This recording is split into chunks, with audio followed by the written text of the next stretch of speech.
Hello. And Welcome to Film Bastards. Good morning, good afternoon, good evening. Welcome to episode 491 of Film Bastards. My name is Ian Loring, and as always, I'm joined by... Becky Foster, hello everyone. And Matt Foster, hello everybody. Hello, one and all. First off, I've had to use the Skype recording on a few occasions lately, and this is also one of them. Apologies. My MacBook that I bought last year appears to have bricked, so I have insurance on it with Apple. I'm going to be throwing it at them and going, fuck you. And hopefully we'll be all right this time next week. But thank you for sticking with. Coming up on this week's show, we have our main review, which is David Lowery's new film, the straight to Disney Plus, Peter Pan and Wendy. And are we also doing Ghosted? We are. Becky was sensible. Yeah. Okay. All right. Fine. All right. Mark and I will talk about Ghosted. It's been a Life's too shit short ton for of movies like Ghosted. yeah. We'll get into it, but yeah. Plenty of trailers. I'm sure we got some what we've been watching. I've got Mark and I have got a bit of a gaming corner. So Yeah. look forward to that. And we are a Pod Syndicate podcast. Please listen to other like-minded shows such as Chin Stroker versus Punter, The Rewatch Project, and Gaming Landfill. And that's all we have to say. That's the preamble. We're done. Yeah. My word. Okay, so what has been happening in the film world this week? What has been happening? Let's have a look. The writers are on strike. Yep. Yeah. That was fun last time, wasn't it? Yeah, this will be interesting. So in a few months, expect a lot of clip shows for TV shows you like. Oh, God, yeah. I mean, hey, look. In the end of the day, looking at it at a kind of like a high level, their current contracts seem like they're trying to fuck them for streaming, and that the contracts that the studios and whatnot are trying to give them are really fucking them over for having shorter order seasons, which is kind of like the name of the game when it comes to streaming. You know, you don't have like 23, 24 episode seasons unless you're network TV.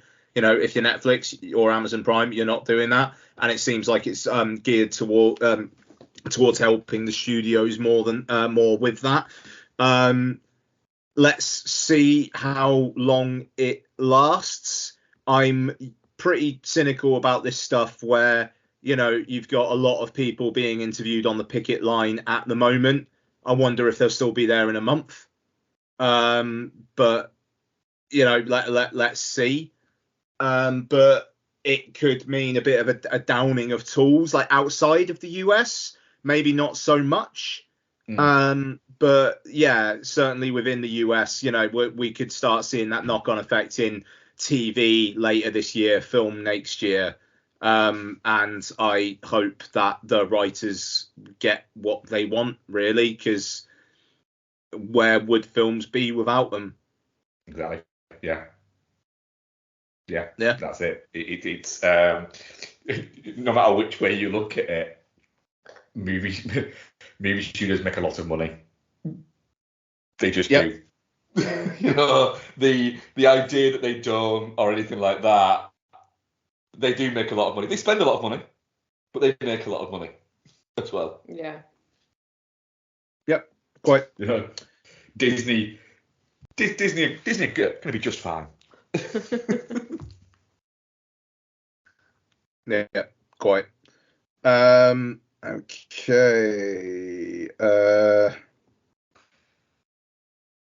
Fucking yeah. All right. Yeah, I don't know. I mean, it's been quiet all week, hasn't it? Yeah, I mean, because you know, I think that's kind of just dominating, really. Yeah, you know, it's you've got that. I think the fact that things have ramped up with actual like big films coming out. You know, there's how the fuck did I forget this? Cliffhanger sequels coming. Yeah, and it seems to have kind of come out of nowhere, that one, because there was rumblings about it a couple of years ago, when they released the 4K, which I think was about two or 3 years ago now. Sure. And Stallone kind of mentioned in one of those weird like little promo things that he does where he films it, where he holds like the 4K, like he does like a little unboxing. He sometimes does it with like the realistic prop and figurine things business that he's got. He sometimes does those, and he was like open it, and he kind of said, we've talked about a sequel to Cliffhanger for years because I really liked the character and liked working with the people, and we talked about it for years, and it's kind of never got off the ground. And he did kind of say, maybe that's it's something we have to look at a little bit, and then nothing, and then all of a sudden it's we're making a Cliffhanger sequel. Yeah, and you got Rick Roman War of Angel Has Fallen fame, and Greenland, I think, directing it. So feels like a perfectly correct level director to be doing a Cliffhanger sequel. Yeah, why not? Let's give it a go. There's an element of that, yeah. And apparently there's a bit leaked again in other Stallone news. A bit of the plot for the new Expendables has leaked. Yeah. And apparently Stallone and Schwarzenegger realised that even though they've now been in a few films together, they've never actually gone up against each other. Wow. Oh, fuck. And apparently that was discussed was, hang on a minute. Whenever we've been in a film together, it's either been a joke that we're in a film together, or we've been buddies. So the rumour is that there's a possibility that Schwarzenegger's character in The Expendables might end up being the bad guy in the new Expendables. Wow. Or not necessarily the bad guy, but it's an antagonist. Yeah, having, differing of what is right and what's wrong. And so it's going to be Stallone versus Schwarzenegger within it, which is kind of like, ooh. And the other rumour is that that Van Damme is not playing Silly Buggers this time and might be back. Interesting. Oh, that'd be the good. Twin of the guy that he played in the first one. Fair enough. Good shit. That sounds good. Yeah, that sounds good. The thing is, what I like about these ideas of these guys still making films is it's kind of like they've gone, do you know what? Instead of going, do you know what? I've got an idea. Maybe we should look to make this. They're going, do you know what? We might die soon. Let's fucking make it. Yeah. Oh, that's depressing. Thanks, Mark. Well, Stallone has said, it struck me that I need to make these things while I can still make them. And I'm nearly 80. Yeah. Great. I mean, it's bonkers when you look at Stallone and think, yeah, he is. He's nearly 80. Really? Even though I will say the fact that he's got a Paramount Plus reality series coming called The Family Stallone does make me feel a little sad. But hey, if his fucking kids and whatnot want to try and have reality careers and he's trying to help his kids out, Yeah, sure. It's one of those. It'll be, yeah. It's a bit. It's not something I'm probably gonna watch, but it does seem a little you bit. Fucking will. It does seem a little bit. Yeah, like, I mean that's an outright lie, Mark. It probably is. Yeah. Even as I was saying, I thought actually you probably will, you prick. It does seem a little bit like Paramount have gone. You do realise that every time you post like just general shit that's going on in your life with your kids, loads of people like it. And he's gone, yeah. And he's gone, why would you turn that into a show? Yeah, and yeah, I don't know. I mean, why not? Like Sage was his son who ran Grindhouse Releasing, who died. Yeah. Yes. Yeah, it's like he's had some fucking tragedy in his life, and yeah, he's getting on. I don't know. It's like I find it impossible to feel any ill will for anything that Stallone does. Like, and I know you don't, like, Mark, but you've got like a really quite deep personal emotional connection with the dude. You know, I don't think I'm like, no, and I mean that sounds silly, but I mean it. You know, like Stallone has meant a lot to you, hasn't he? Yeah. And it's you know, and it's, but even me, I don't know, like. The dude's made a lot of schlock, even though I was in, sorry, slight tangent, I was in HMV the other day, and I think it's 88 films. There's a special edition of Detox. Detox is I'm not listening to go back to say it's a good film, but I enjoyed Detox. I mean, and I looked at it, and it's got features up the wazoo. Yeah. And it's got like an audio commentary by a couple of like critics and stuff, and I was just, I didn't realise that Detox had quite got that reputation. I watched it back in the day, but it's Jim Gillespie, who I think directed I Know What You Did Last Summer, and it's like, do I need to watch Detox again? I think I do. But yeah, no, I don't know. It was interesting, just like, the fuck. And it was kind of like Pride of Place. It wasn't like the spine out, it was like cover out, like they wanted you to actually, Detox, you know, like it was like, oh wow, all right then, you know. And yeah, anyway, so sorry, rewind my thinking. I'm just checking something. I am fairly certain, I'm going to say this with more confidence in a second, but oh god, that's that one, isn't it? It's good as that. I think there's only maybe 4 films. Demolition Man, The Specialist, are the only Sylvester Stallone films that came out in the cinema in the UK that I have not seen since Oscar came out in 1991. So in 31 years, I've seen every Stallone film that came out in the cinema in the UK. Okay, in the cinema, right, yeah.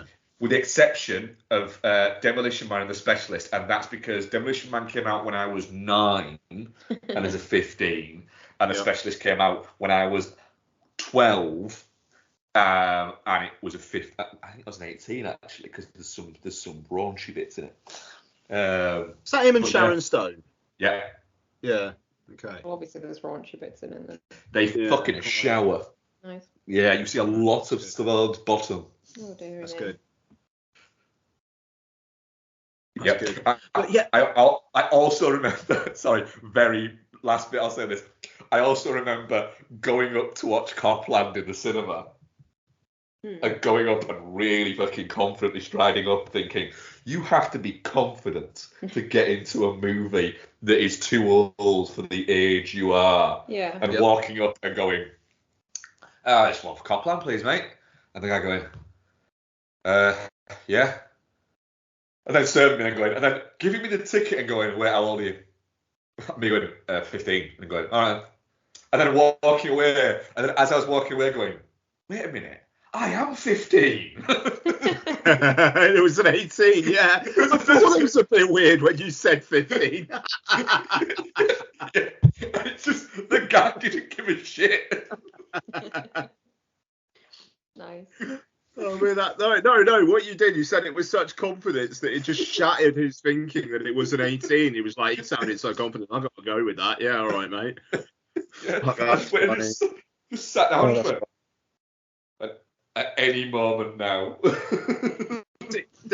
This is the thing. When I was like 15, 16, I just had like one of the guys I used to hang around with in school. I call him more an acquaintance than a friend, but we'd like go to the cinema in like a group of people.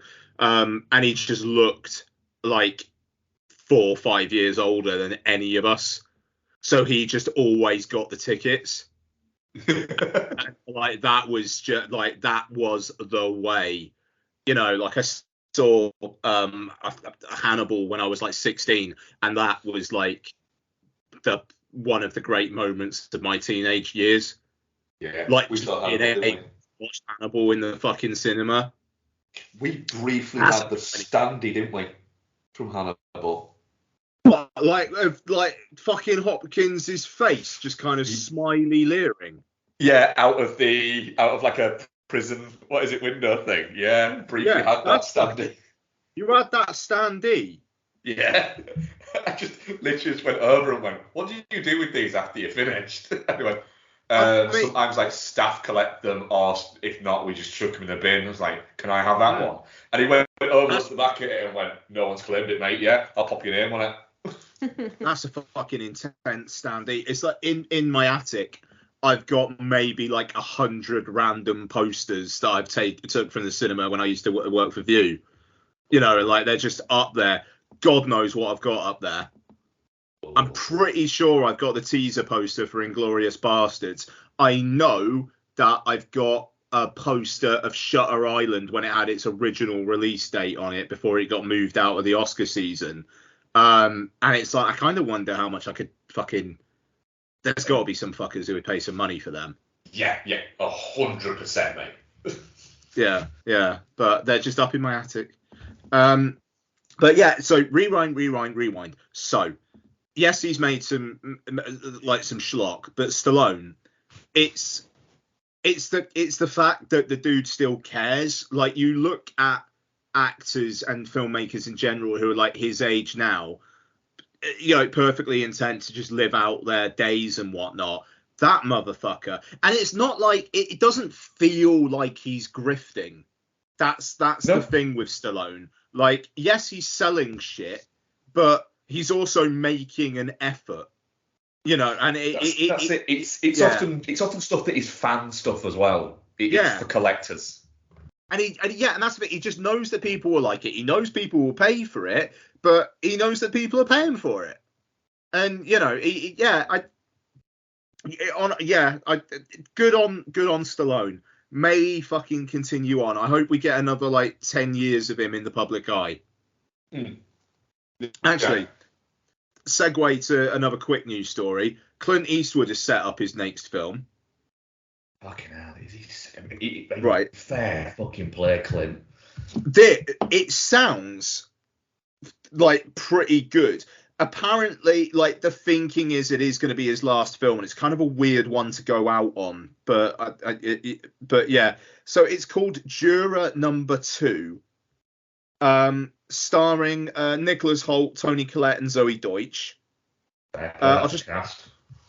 The pick follows family man Justin Kemp, who, while serving as a juror in a high-profile murder trial, finds himself struggling with a serious moral dilemma, one he could use to sway the jury verdict and potentially convict or free the wrong killer. Now, that's an interesting logline because I'd heard something else about it. Apparently, he did the murder. Ooh. And he's selected as a juror.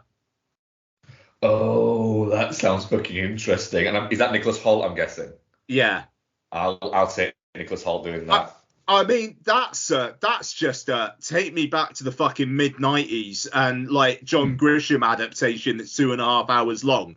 Like, that feels like a let's fucking go if ever there was one. Yeah, that is a firmly, this is the most Thursday of fucking movies I've ever watched, and I am up for it. I had a day off Friday, so I'm going to watch this fucking 2.5 hour Thursday movie. I think that that sounds like a fucking great premise. Yeah. Like, let's get more films with just great premises back. Yeah, that's it. It is. Just more films that you look at and go, yeah, if that had been made in the 90s, it'd be $7.99 on iTunes now. Exactly. Like, God, do I need to rewatch this as well? I just suddenly thought, Man on a Ledge. What's it about? It's about a man on a ledge. Why is he on the ledge? Oh, you'll have to find out. All right, then, I will. Well, that ledge is decent. So Worthington, wasn't it? It was. It's supposed to Avatar. What the fuck's he doing in that? And it's all right. But this is the cast. This is the cast of that's on Man on a Ledge. Sam Worthington, Jamie Bell, Elizabeth Banks, Edward Burns back when, a few years after he was hot shit. Anthony Mackie and Ed Harris. Oh. I mean, here we go. Here we go. 12 in there as well. Oh, yeah, of course he is. He's the My Face Is My Warrant guy from Transformers, isn't he? He is, yeah. Yeah, good. A man who lives with the confidence of, wait a minute, I am 15 now. Oh yeah. Fuck. I gotta say, I hope listeners are enjoying this. I'm having a fucking blast. What fun this is. We're not even at the news section yet. I know. It's great. I've got a fucking watch list as long as my fucking arm already. Wowee. What a treat. Right, okay. Should we talk some trailers then? Yeah, because there's been some. Hasn't there just? I want to start, because it's coming out in a couple of weeks. We don't need to talk about it too much. There's a new Fast X trailer. Yeah. That uses the music from the climax to Arrival in it. And it is the most tonally, what the fuck are you doing here? Thing I may have ever seen. It's fucking amazing. Honestly, the more I am seeing about Fast X, the more my brain is going, is this going to be the film of the year? Yeah.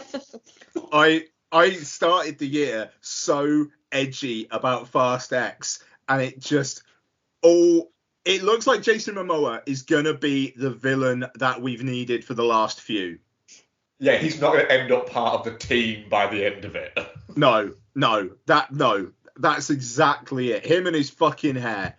Comes out in 2 weeks. I'm really so up for Fast X. I started watching Fast 7 last night. Nice. Or Furious 7. Had to be done. I started that as well. That fucking, I'll talk about it more next week, but that film opens with Jason Statham visiting his brother in a hospital, saying, "You take good care of my brother," and then seemingly blowing up the hospital. Yes, and walking out having literally destroyed the hospital. It's great. It's a bit like you're hoping an orderly just is stood there going, "It's really fucking difficult, mate." Yeah, it fucking brilliant. And then Dom and Letty driving to Race Wars, which is just an incredible name for a thing, even back then, I think. It's the sort of thing that if like when we meet Uncle Vin, we could go, Race Wars, Vin, and he'll go, yeah. You go, think about it for more than a microsecond, and he'd go, oh shit. Yeah. Fucking incredible. The beauty of the Fast movies is, with the Fast movies, you should never think about anything within any of the Fast movies for more than a second. Yeah, definitely. It's great, but yeah, this Fast X trailer, if you haven't seen it, listener, you need to see it. It is just the most fucking incongruous mix of visuals and music I may have ever seen. It is fast. It's incredible. It's incredible. Right. Okay. So, oh God, why has my YouTube got so much fucking James Corden on it? It's not like I'm clicking on him, even though that's apparently how it works. I swear I'm not. Right. Is he your Amanda Holden? Oh yeah, I think good call. I think he might be. Right. Wish teaser trailer. So this is the film that Disney are kind of basically pinning their whole 100 years kind of like celebrations on. Did you guys watch the trailer for this? I have, yes. Okay. I haven't. So they're going like from the studio that brought you like Moana and Frozen, but then it's like Lion King, Cinderella, like really going for the, like I think it says Snow White, really going for the classics. And apparently it's the story of the star that, like, when you wish upon a star, that star. Yeah. It's the story we all need. It's the spin-off. Yeah, I mean, it just the Disney star. It's a bizarre concept. The trailer doesn't really do. The only thing I remember about the trailer is that like an animal seemingly wishes that it can talk, and then it starts talking, and it's got like a really deep voice. Enjoy the fact that it has a deep voice. Yeah, it's the most "how would you've done it again" of movies. Yeah, yes, it is. Yeah, that's perfect. That's exactly what it is. But I'm looking forward to that. So Donna, Lossie, and I like around Thanksgiving weekend, because it just tends to be that time of year, Donna, Lottie and I will go into Cardiff. We'll go see some Christmassy shit. Go out for dinner, then go watch a movie. You know, and like the year before last, we did Encanto. Last year we did Strange World. It appears it's just like the Disney animation release is the one that we go for. And I think that Wish at that time of year is going to work very well. Do I think it's going to be anything more than a 3 out of 5? God no. Do I think it's going to make an absolute shit ton of money and absolutely just piss all over Strange World? Yes, I do. And that's upsetting because Strange World is good. But yeah, I think we will probably do the same with that. We will probably go into Beverly. I mean, we probably won't take Ian's child. Well, no, we probably take Ian's child, unless, happens. And then we'll probably go into Beverly, won't we? Look around the, 7 shops that are at the shopping centre. Yeah. Then go and watch Wish, and then go and sit in the Christmas, teepee thing they have a couple of drinks, have something to eat, and then... Yeah. Fuck shit up. We did that with a movie last year, didn't we? And then went to Estabula and ate shitloads of meat. Oh, so much meat. Yeah. What else we got? Very quickly, The Hunger Games, The Ballad of Songbirds and Snakes. No one asked for this. No one asked for it. No one wants it. I honestly thought it was a TV show. It looks like a TV show. Right. A few things I said to you, didn't I, before I watched this trailer? This looks like what you expected the first Hunger Games to look like, but then it was actually good. Also, doing a Hunger Games prequel, which I think is set in a dystopian future, and then try to make it look like it's set in dystopian future's 60s, is a bit weird. Yeah, it's an odd aesthetic. Yeah, but also as well, there can't be, any big, comeuppance for the people running the Hunger Games, because the Hunger Games happened. Yeah. No, because I think it's basically Snow's origin story. I don't know Snow's. Oh, what's it? Donald Sutherland. Yeah. Yeah. But it's just they're gonna try and eke as many out as they can, and it doesn't work. I feel like it's going to come out to a massive shrug. Yeah, and if you'd have told me who played the villain in it, if you'd have asked me to guess who played the villain in it, you have a real problem with I would have straight away gone, it's Dinklage in it. Oh, yeah. I mean, look, it's... This is one of those ones where it's like, just make a TV series. Yeah. Just make it, you could get fucking years out of this. Just make a fucking TV series, and make a TV series. You could probably spend half the money and still make as much. Yeah. Just I don't get it. Okay. Right. A Haunting in Venice. Fuck yeah. I mean, I'm a little bit worried that people it's not going to be as... Stop. What? Becky hasn't watched this trailer yet for some reason. Becky, go to the kitchen and watch this trailer. Becky, do you know what it is? Do you know what it is? I ain't got a clue. Right, go to the kitchen. Oh, shit. Right, okay, you go watch that. I'll talk about something else for a second. Yeah, we'll talk about next Go Wins trailer. Oh, fuck. Great. Yeah. Because the reveal in that trailer, if you don't know that it's that film, because all the way through it, you're getting an idea of, oh, wait a minute, is this? But I mean, it looks like a ghost story. That's the thing. Yeah. It just looks like a ghost story with a weirdly, that person's in it, and then that person's in it. Yeah, and I literally high five myself. Oh, mate. I mean, fucking fantastic. So, yeah, Next Goal wins. Hey, look, fair play. Taika Waititi, think the dude's a prick. He makes what looks to be decent film. Here, this looks fun. It doesn't in a weird sense. I'm watching it going, this looks fun. It's kind of cool runningsy, and I like that. But then every so often you get a little bit of the take my teeth into it, and you think, oh no.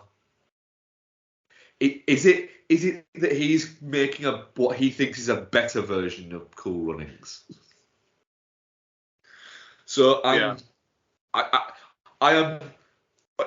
one part of me is looking forward to it, and the other part of me is going, Cool Runnings is great. Yeah, and it's. I hope that he remains still pretty misanthropic by the end. I don't want him to be a completely changed man. He can like those people, but I still want him to be a bit of a dick. Yeah. So there's that. Okay, I feel like this trailer will nearly be done. It will be, but there's another. We'll talk about one more, because obviously we've got that and another biggie. But Gran Turismo. Right.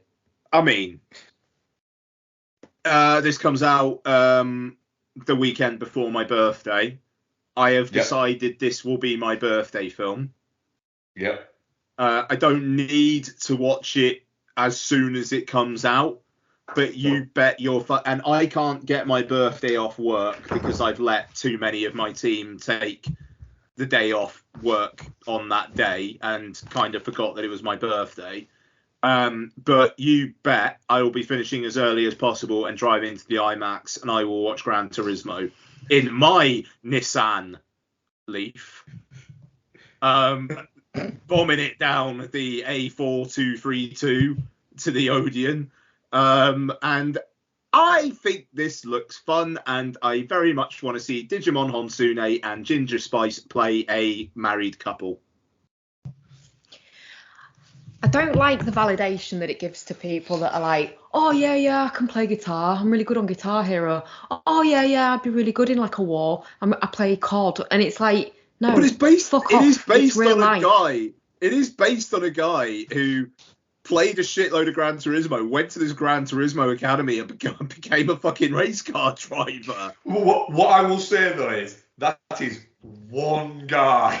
No, I know, but like he did do what it. I will say is there's a minor amount of bias that Becky has with this, because we know somebody, don't we, who is a dick and is convinced that he can drive, yet he doesn't have a driving license, has never had a driving lesson that we know of, but is convinced he can drive because he's really good.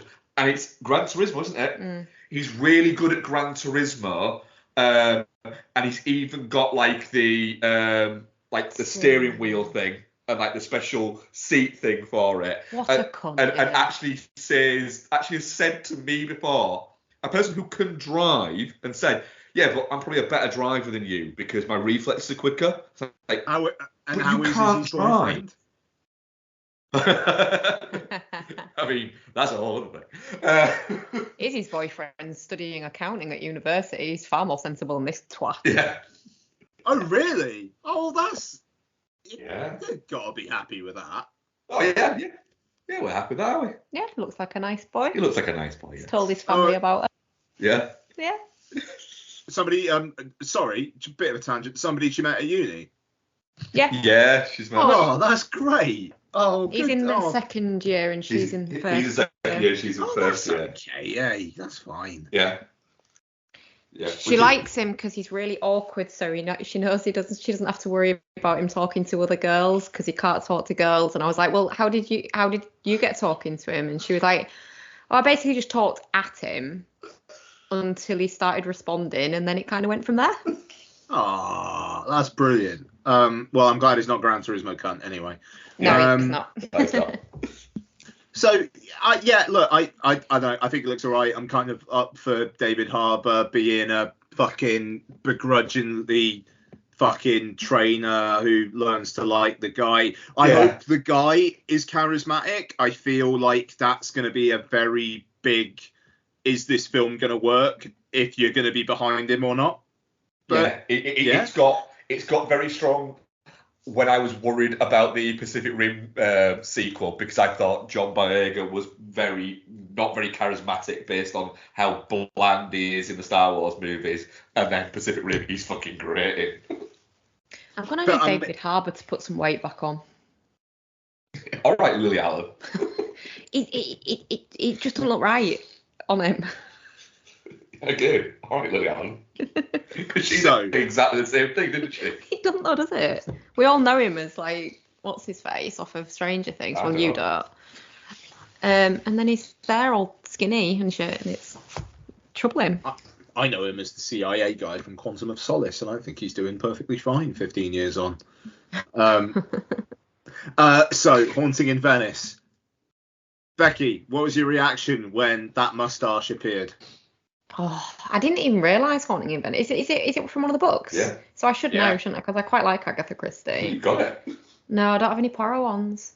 I see it. No, that's my next project after I've got all my Stephen King, is to get all the Agatha Christie's. Anyway, we digress. Yeah, it popped up and I was like, is it a Poirot movie? Is it? And then he started talking and it was like, it was like, you know, the bar thing. Yeah. And they all like raised their hands. It was like that. It's very exciting. And I don't know, because I think it's interesting. It kind of feels like I want to rewatch Death on the Nile. I mean, I'll rewatch just both of the first two before this.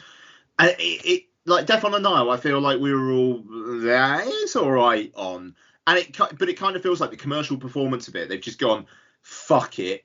This film was cursed. We kind of think we've got a good thing going here. We're just going to keep on going. Yeah, a little bit like, look, we made more on the first one than we thought we would. We lost a little bit on the second one. Fuck it. Third one will be all right. The first one fucking slaps, to be fair. It does. Like the first one, that's a terrific film. It's a really, really solid film, and I'm more than happy to give Devil on the Nile another go. You know, and it just like the fact that it's about the origin of his mustache is incredible.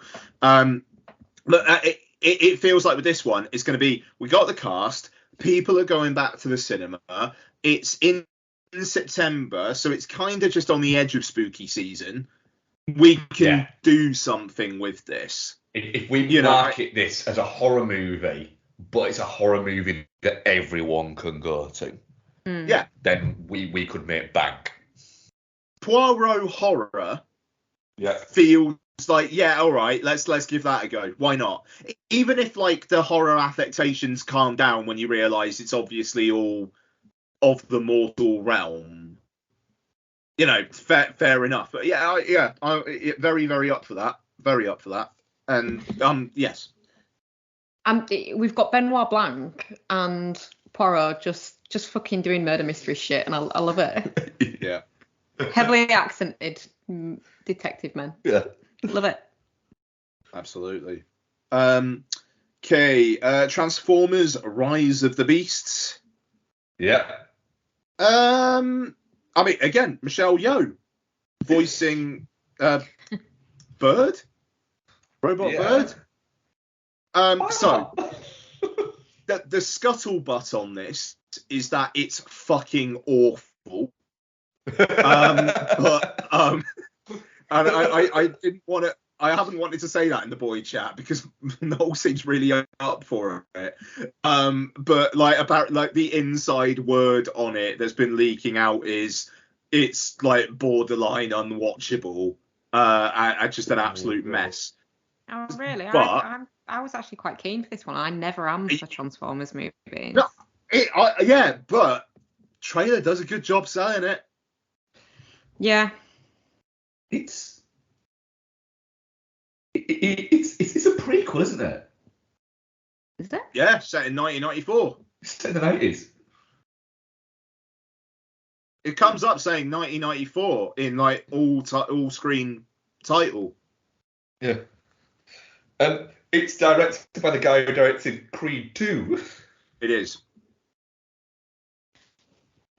It's such an oddity, this movie. And just in the boy chat as well, I was talking about how it's I bet there's a subset of people, like the one that has the human face. I bet there's a subset of people so creepy. who really want to just fuck that Transformer. And then Noel replied saying they made that Transformer to basically have kind of like a sexy Transformer that people would want to fuck. Oh, see, that's grim. No. Yeah, isn't it? Isn't it? Mm. Yeah. Yep. But yeah. But what? It's got some dick-sucking lips, has it, Mark? Is that what you're thinking? No, I'm not saying. I'm saying it's of course they did, because that's what these people do. It's literally, you can imagine them all sat around in a room, having like designed it and all looking at it and sort of going, and then one of them going, I mean, I think she's hot, and all the rest of them going, oh, I'm glad you fucking said that. I don't know. Hey, look, I think that shot at the end where it's like that one of going through CG land, obviously, but just all these fucking animal robots like ripping shit up. Sure. If this thing is over 2 hours long, we're in trouble. We're in to be though, you know. Yeah. It's going to be. But it's like, that's what I'm looking for now. I swear Bumblebee was around 2 hours. And that film was pretty fun. And like I took Lottie to that pre-COVID. Bumblebee was under 2 hours. Yeah, there you go. What year was that? Was it 19? 18. 18? Yeah, 2018. Fucking hell. I took Lottie to Bumblebee when she was 4. Yeah. I'm pretty proud of that. She sat through the whole thing. Wow. Trying to find out how long Transformers Rise of the Beast is, but there's no runtime listed anywhere yet. Yeah, well, yeah, that's probably not locked yet. But yeah, look, I think it looks fun. Comes out the week after Spider-Verse. We're getting into the season of just bang, bang, bang. Here's just fun, and it's the first year since 19 where it's just like, here's fun like every week. Here's another fucking potentially shit, just leave your brain at the door escapism. And I'm really looking forward to that after the last few years. Like last year, cinemas were open, but it still felt like the year was a little bit quiet. Yeah, it wasn't holistically busy. I mean, God, what was the big Marvel film in the summer last year? You had Thor: Love and Thunder in July. I swear there was something in May. No, that was November. That was November 21. Yeah, it was, wasn't it? Yeah. The fuck was it then? What was before? It was Doctor Strange. Oh God, yeah, it was. Yeah, it was, wasn't it? So yeah, it felt like summer last year was just a bit of what. This year, It's just film. We're just gonna throw them at you, and yes, please, let's just do that again. I'll never fucking decry a blockbuster summer ever again, I swear.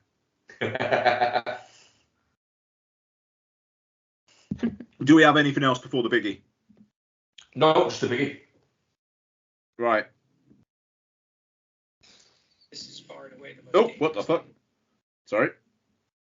The Dead Reckoning Part 1 biggest stunt in cinema history thing just started playing on my YouTube. Right. Dune Part 2. We're back. Austin Butler is fully fucking albino and bald. Yeah. Yes. Yes. He looks like he's got cum all over him. Yes. This looks good. This looks good. It's the whole thing's an IMAX, isn't it? Yeah. This film is going to fuck, suck, slap, and bang. Yeah. It's you're watching the trailer going, Jesus fucking Villeneuve has got them to fund not one, not two, but three $200 million art house sci-fi movies. And you know what? Is that entire trailer just basically, or the entire end of that trailer, just basically him trying to get a ride on a sandworm. Yeah. Yep. Yeah. And that's going to look incredible in IMAX. It looks massive. It looks like you might start to make more sense of what's going on. But yeah, I just looked at it going, do you know what? Fucking bring it on. That looks fucking great. Yeah, it does. I'm looking forward to luxuriating in 3 fucking hours of that. If it is received well, I think that it will be the big Oscar botherer of next year, or at least one of the two. They are going to be desperate to offer Chalamet at least get him a nomination. Yeah. You know, it's just the fact that Dune Part 1 did so well with the technical nominations. That it's like, okay, you make a film that again people really like and does well at the box office, and here we go. And I think it's really smart putting this trailer out now, right at the start of blockbuster season, probably in front of Guardians Volume 3, to just get it in front of as many people as possible, and have the people who maybe didn't watch Dune Part 1 to go, oh shit, maybe I need to watch that. Yeah. And then it comes to this, it just made me want to watch the first one again. Oh god, yeah. And I remember being relatively lukewarm first time round, really clicking into it second time round, and I think the third time might be just all right, then I'm just going to submit to it.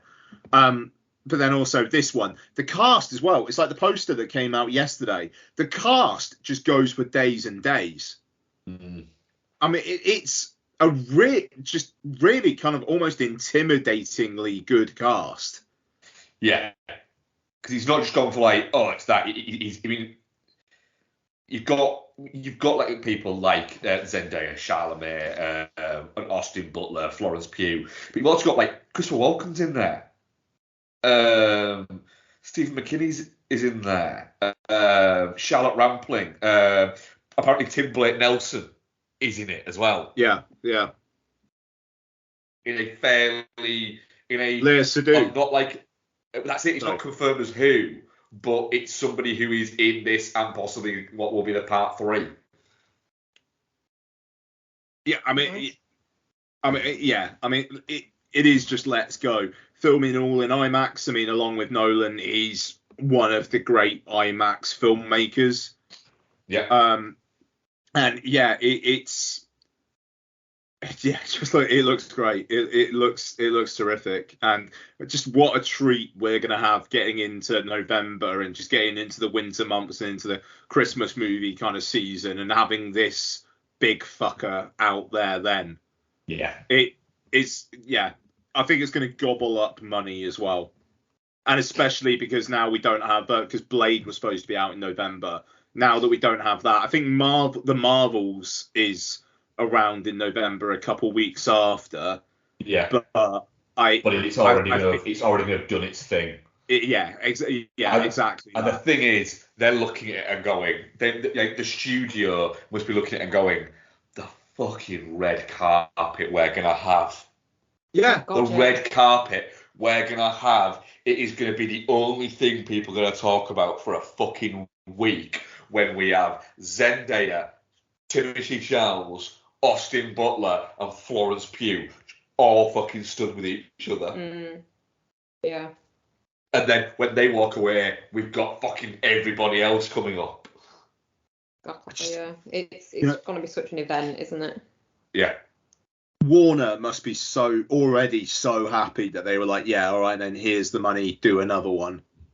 Because it did well, but it didn't do so much that you'd overwhelmingly go, okay, do a second one. Villeneuve really put his balls on the table there by putting Part 1 in on the opening title card. Like, really. Yeah, I remember, like, yeah, we were like, fuck, that's a bit bold. Then literally like a week later, it was like, no, the next one's coming. And I kind of almost feel like just that sheer, we're calling it Part 1, helped with that push of just getting it over the the line to a green light. Because, like I say, it didn't lose money, but it didn't set things alight. But there's some fucking, there's a bit of an ass to its box office gross, I think it's fair to say. October 21. Yeah. And, fucking that fucker was day and date in the US because of bloody HBO Max. How fucking mental is that film? That's like a weird, for a lot of people in the US, else. it was just, and it just like the US, it's like, oh yeah, you can just watch it at home. That film,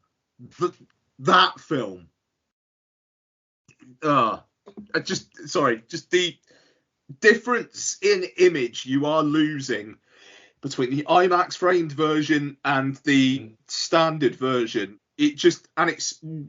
God, I hope they release the IMAX framed version for home release at some point. It genuinely feels at parts when you're watching it at home like you're watching half the film. It like the scope is not quite there, and no. I think they'll do it. I think it's coming. I think there'll be some sort of part 1, part 2 box set that will do the whole IMAX framing.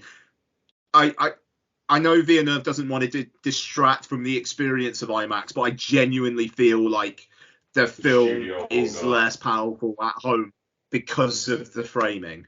No, it's not the studio though, dude. Like Nolan, so he allows IMAX framing and it's a director decision apparently, and he allows the IMAX framing for the physical releases for Blu-ray and 4K, but doesn't for digital. And it's just one of his things that he does. Yeah, it's an odd little quirk, isn't it? It is, but it's not. The studio I'm sure would love to crow about see it the way the director intended. You know what I mean? Like it will be the fair point. That they would do. Very hyped. Right. Oh, what a treat. What a fucking trailer section. I'm spent. That was Film Bastards for this week. Right. So. We've got to review let's get into. Yeah. We've got so much to come. Oh, strap in. Right. So, Peter Pan and Wendy is directed by David Lowery and stars Jude Law, Ava Gabbo Anderson, Alexander Maloney, Yara Shahidi, and Alyssa Wapanafak. And Jim Gaffigan's Mr. Smee. Sure. Right, so Peter Pan and Wendy. Wendy knows who Peter Pan is, and the boys are there, but Peter Pan comes along, but he doesn't necessarily know who Wendy is, I think. I was a bit drunk when I watched the first part. Takes him off to Neverland. Captain Hook's there, but Captain Hook and Peter Pan have a past. And it's not the Peter Pan you know. Is it the story that you want to be told? I don't know. Very intrigued to see what you guys think. My opinion on this film has not exactly evolved. I think thinking on it, I'm gonna lead on with, I appreciate the want to do something different. I question who the fuck the film is for. Yeah, it's definitely not for children. It's nostalgia bait for grown-ups. I think it's nostalgia bait for film Twitter who really like David Lowery's Pete's Dragon. But then again, we are people who really like David Lowery's Pete's Dragon. But I also think that we're not necessarily systematically on film Twitter 24 hours a day, 7 days a week. Yeah, that's a very good point. What's the general reception been? I tend to stay away from seen fucking nothing. This film Go on, Mark, have you seen anything? Not a lot, no. Everyone seems to... Yeah, there seems to be... The only people that seem to have watched it are not the people that it's actually aimed at, and they've struggled with it. Okay. It is bizarre. This film has come out, and it's just... is content, and I feel really bad because I don't think this film is a banger. I don't think it's shit. I think it's all right. I feel like that its Disney Plus fate is both appropriate because this film would not have made any fucking money in the cinema, but also is a shame because Lowry's obviously going for something. Yeah, that's it. This film wasn't made by Disney for pure content. They made it because they went, right, this guy has done us a solid before, and he can make an interesting, different take on Peter Pan.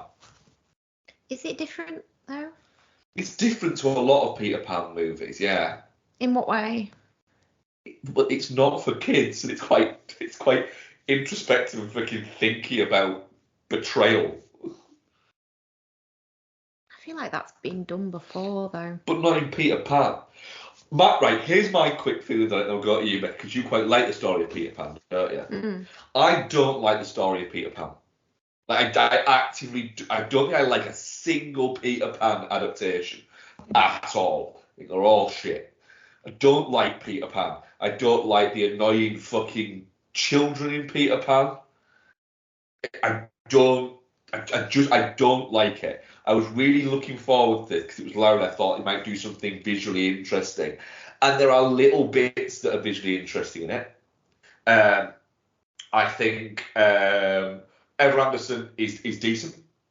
I think she's a really good Wendy, actually. I think the rest of the young cast are all exactly what I expected and terrible. And I think Jude Law is.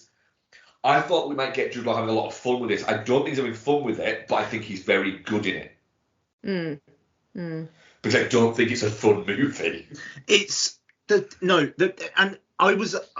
It took me a while to key into his performance because it starts and it's like, this is pretty fucking one note.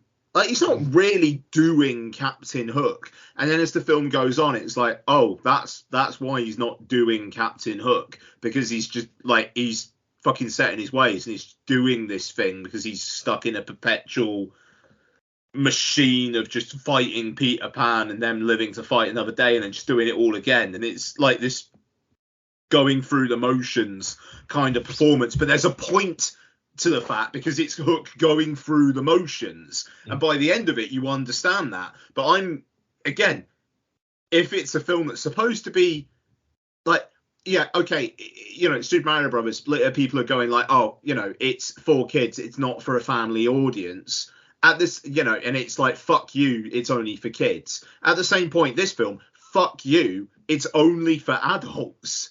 Like, and thematically, it's only for adults, and I think there's just as much in there fuck that you would appeal about to that. kids.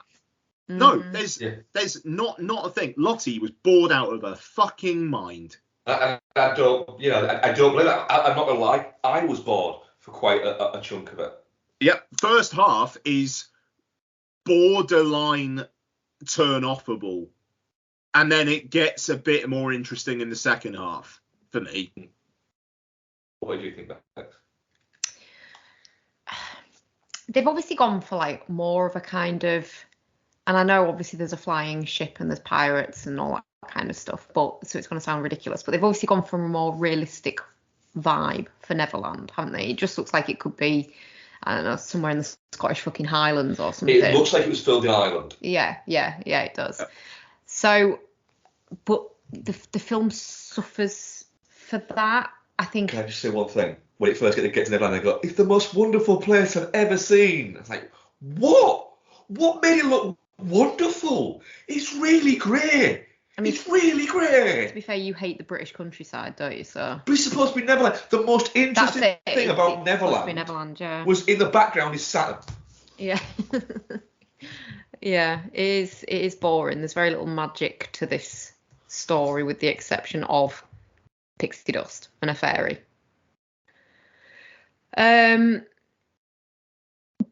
But I do like the story. I feel like, but then the story's the story, whoever makes it. I don't really think Lowry's done anything unique with this, which was the appeal, really, wasn't it?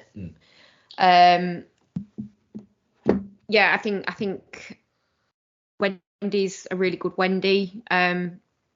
She's supposed to be a bit of a precocious twat, like that just doesn't want to go off to a girls' prep school and like start the next stage of her life. That is, she's supposed to be like headstrong and stuff, and I think it gets that across really well without her being like, she's not a knobhead. She's just a bit like, well, no, fuck that. I want to be a kid still. Yeah, another fucking just British story of rich people problems. Oh, whatever. It's boring. I thought the kid who played Peter Pan was shit.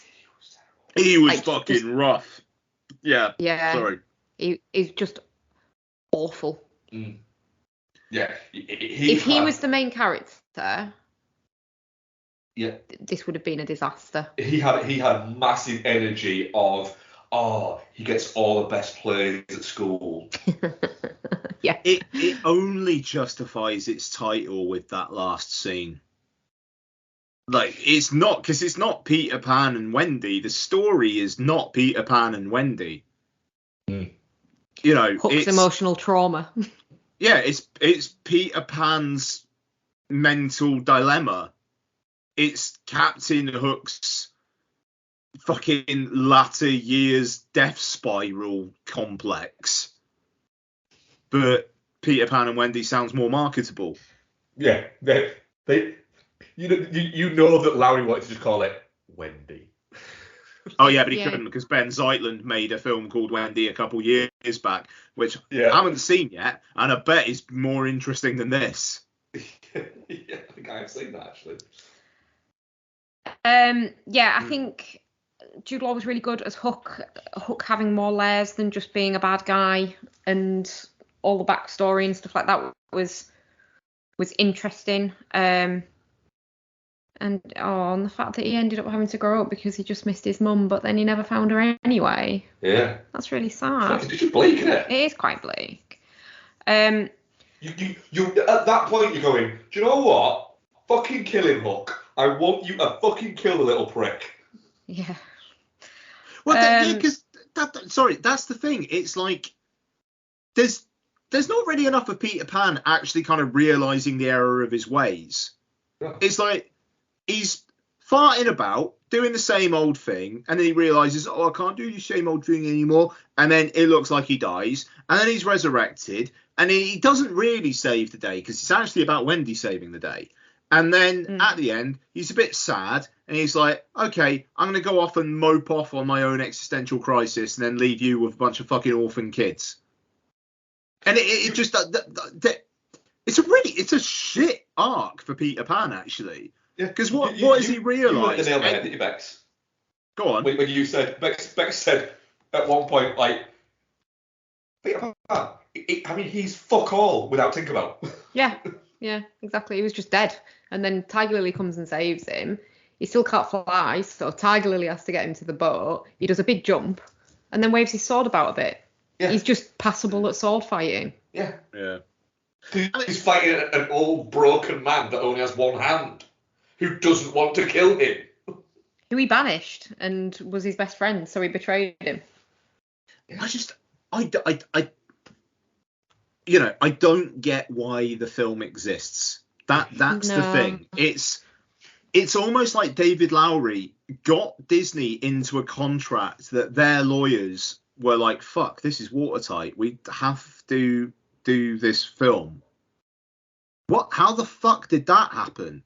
We made him do the Pete's reverse Dragon. is probably.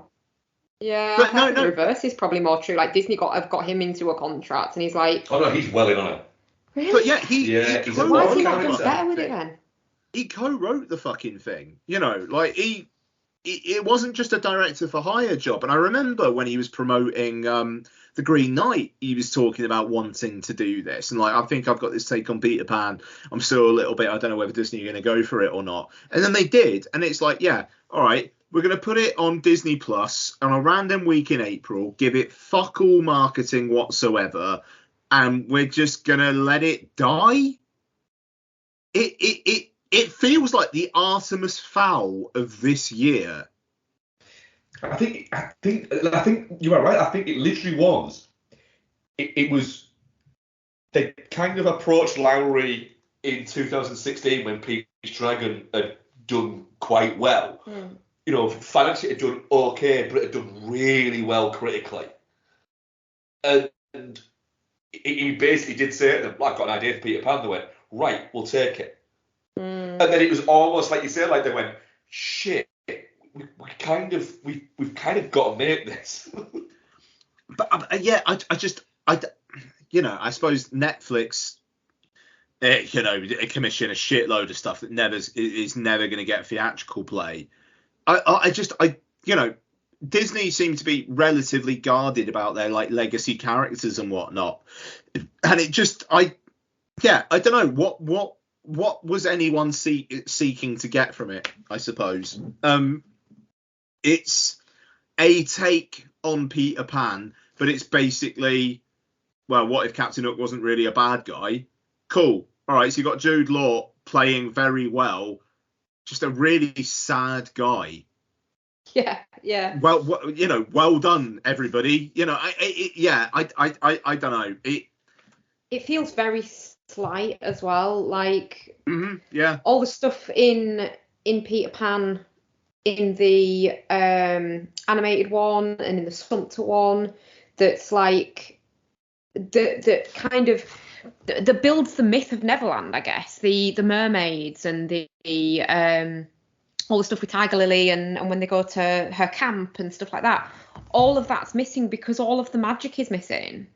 Well, I mean, God, when that one shot where the shadow like went to Tiger Lily's camp, I thought they just went onto the set of Prey for a day and were just like, can we just fucking borrow you guys for a bit? That's it. It's just very slight, isn't it? Like they miss out most of the story of Peter Pan. Yeah, I don't know. It just, look, Prey, there's a comparison where it's a film that was only ever made for Hulu/Disney Plus, and it was just like a film that had a really unique take on that franchise and was just like, let's do something different. Let's make something entertaining and compelling where it's pushing things, but also absolutely is for the target audience. And that film works well. Peter Pan and Wendy, it genuinely just feels like it was made for a few people online. Yeah. Who haven't watched it yet. Yeah. I don't know. David Lowery doing The Green Knight, which I need to rewatch because I was tired when I watched that film. But just like a really fucking weird, idiosyncratic, unique bit of filmmaking. And then Peter Pan and Wendy, where it's just, what if Captain Hook was sad? Yeah,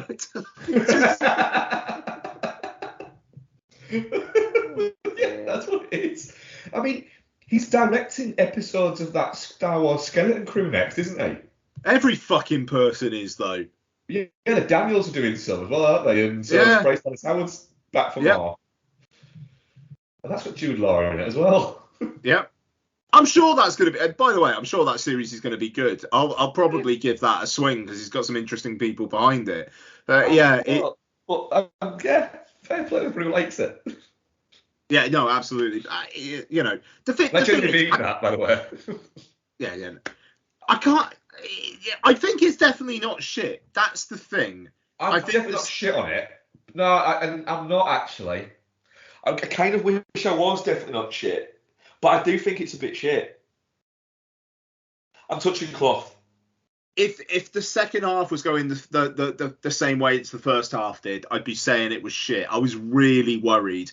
I think it does, once it kind of reveals what it's trying to do, it's like, okay, you were maybe reaching for something a little bit there. Jude Law is good, and I think that really helps as well. And I don't know, just like the scene where Wendy's walking the plank and they're singing that song, and it's like, isn't there? Sorry, there's a lot of singing in this. There was a lot of singing in this, but that was unique, and it was like the visual where Peter Pan was like dead, and then his shadow was like trying to pull him up and then running. and you just like the interaction of the Shadow and Tiger Lily. Like every now the ship upside down. Every now and then, there's just some interesting shit in it that perks me up. But it just felt by the end, who the fuck is this for? It's not really for me. I don't think it's for anyone. It's David Lowery and his friends, and good for you guys for convincing Disney to do it. But yeah. I mean, our audience poll on the Twitter, definitely not shit 100%. But only one person voting, because apart from us, I think only one other person has seen it. But on our Instagram poll, I put my Instagram, 50% touching cloth and 50% shit. Interesting. I don't know where I am on it. The thing is, like you're saying, there is occasionally the odd little crumb thrown out that you're like, oh, I liked that. But overall, I think it fails on almost every. It's not a Peter Pan movie because it's not mainly about Peter Pan. That's fine because the kid who plays Peter Pan's shit, so it probably works out for the best. But there's how do you make a fucking movie about like a magical land where you never grow up and have no magic in it? Just grey. Just really fucking grey. Just really grey shots of the Faroe Isles. Like fucking. Yeah, just like Donna watched the first half as well and was just like, why does this look so dark? Why does it look so drab? Yeah. I mean, I will never watch this again. There is better adaptations. Yeah. It's drab because it was shot in Denmark's version of the Shetlands. I'd watch Joe Wright's Pan again before this, I'll say that. I would, yeah. I haven't seen that one. It's not very good. But, yeah, I mean, like, even like, the whole appeal to the Lost Boys of him keeping them there, essentially, being this fucking Pied Piper character and keeping them in Neverland, is that it's supposed to be fun. Mm. They're having fucking fun. Oh, they look like they're fucking puzzling around a trash bin on fire, trying to keep warm. Exactly, yeah. What you say that, sorry. Fuck? One of them murders somebody. One of them does murder somebody. One of them actually murders somebody with a bow and arrow. Yeah, I think unfortunately overall it's shit. I'm touching off because the second half is doing some interesting shit with Hook. Yeah, all right, I'll concede that. Yeah, all right, touching off. And I'm mild. 3 out of 5 for me. I think I gave it 3 out of 5, but I think it's just because the hook was quite interesting. Yep. Yeah. CS3P Combat.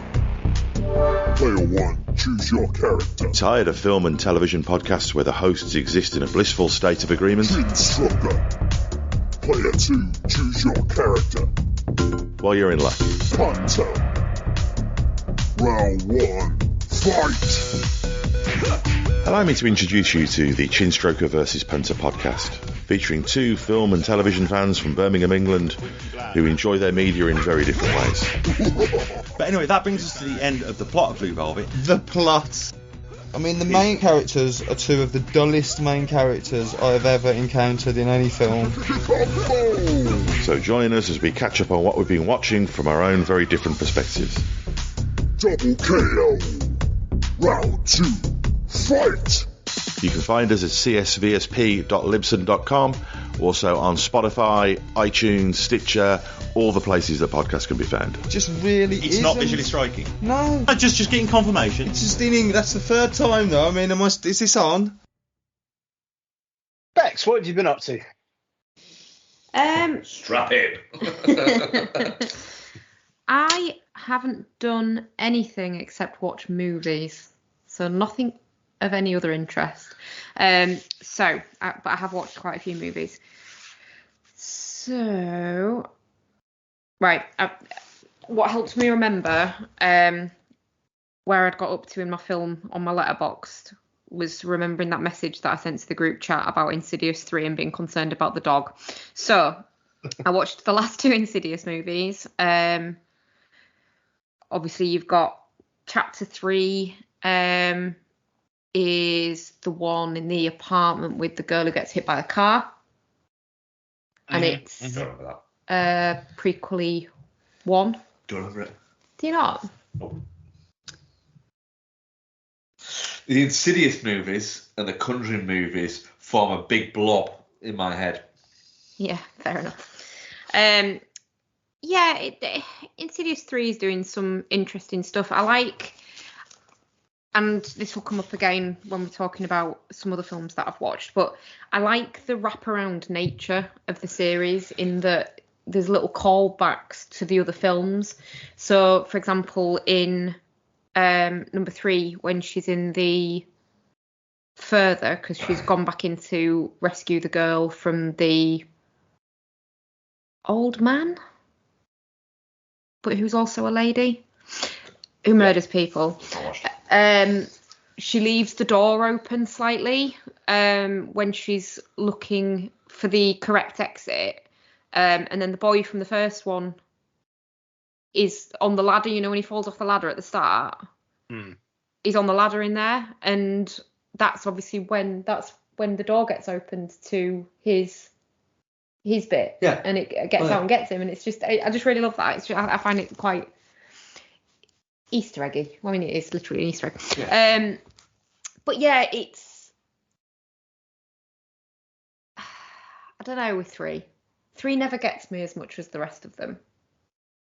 But it's set just before number 1, which is why I was concerned about the dog, because then obviously she teams up with Specs and Tucker. And goes off and does number 1 and dies. So, but I think we decided that Wallace is just living his best life and running the household in the end, did we? Yep. Yeah, that's fine. And then the last key is kind of like an Elise origin story. Yeah, it is a little bit. And yeah, just she goes back to her childhood home, which is being haunted,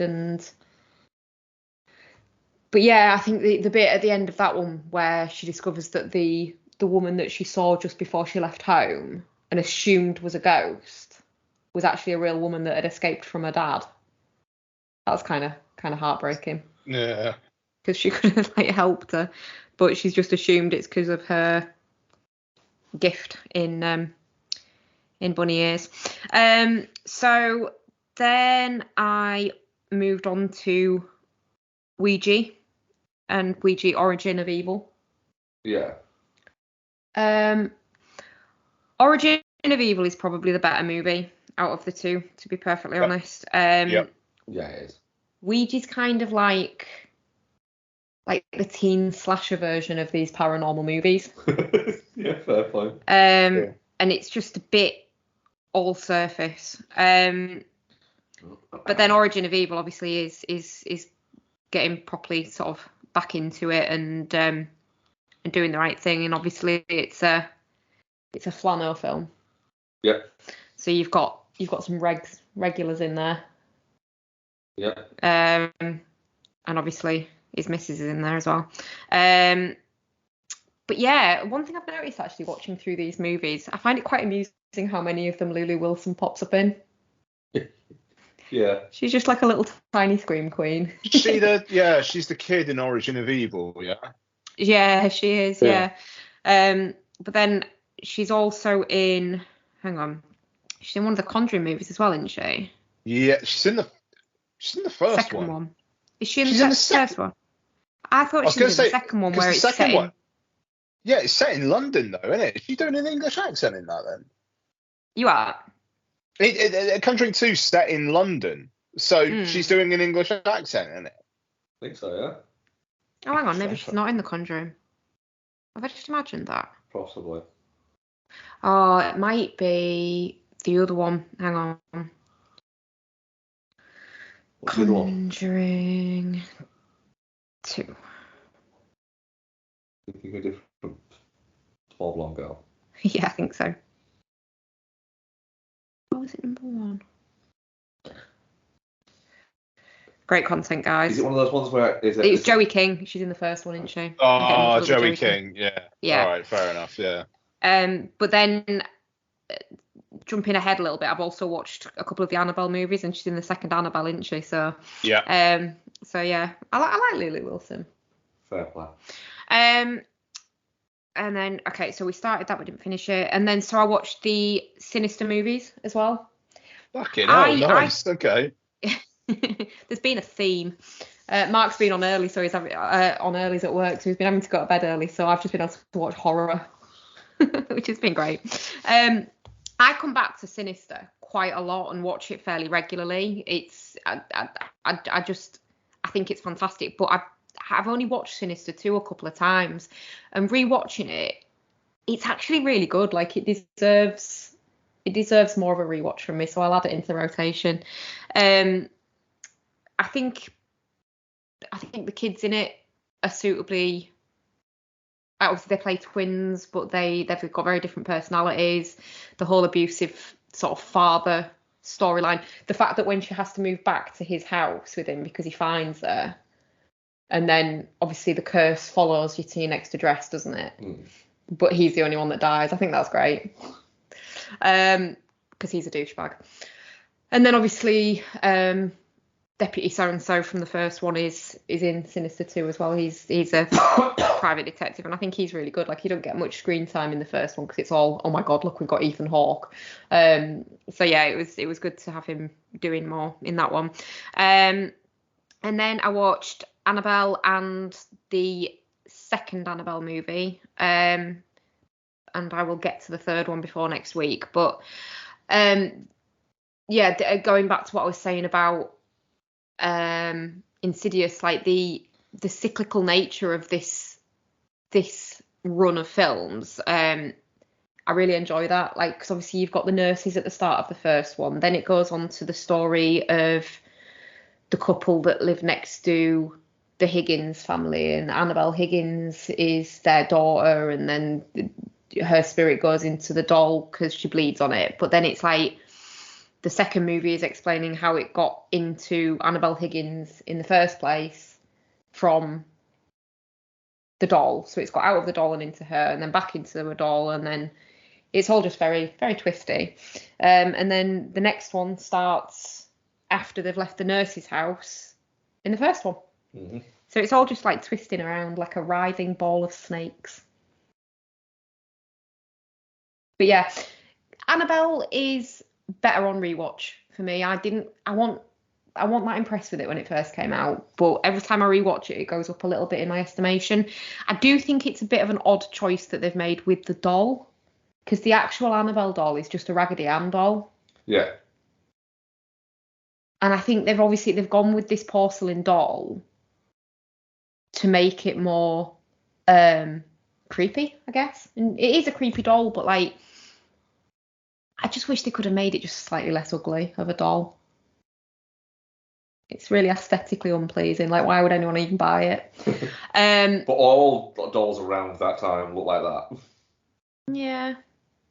Yeah, and I suppose some pretty little fucking porcelain shepherdess doll wouldn't have quite the same impact, would it? I just think it would have been really good if they'd just left it as a Raggedy Ann doll. Because they're so, like, sweet and, like, you know, like, rustic looking, aren't they? And then it's just fucking evil. I think that would have been hilarious. But I suppose hilarious wasn't really what they were going for. I do like the fact, and I've not noticed this before, how the look of the doll changes throughout the first film. As it's getting eviler, it looks eviler, if that makes sense. They make it like dirtier and they mute its tones, and its hair looks more scraggy and things like that. And it's just, obviously, it's just a visual representation of the vessel becoming more evil, I guess. Yeah. So yeah, back next week with the rest of the Annabelle movies.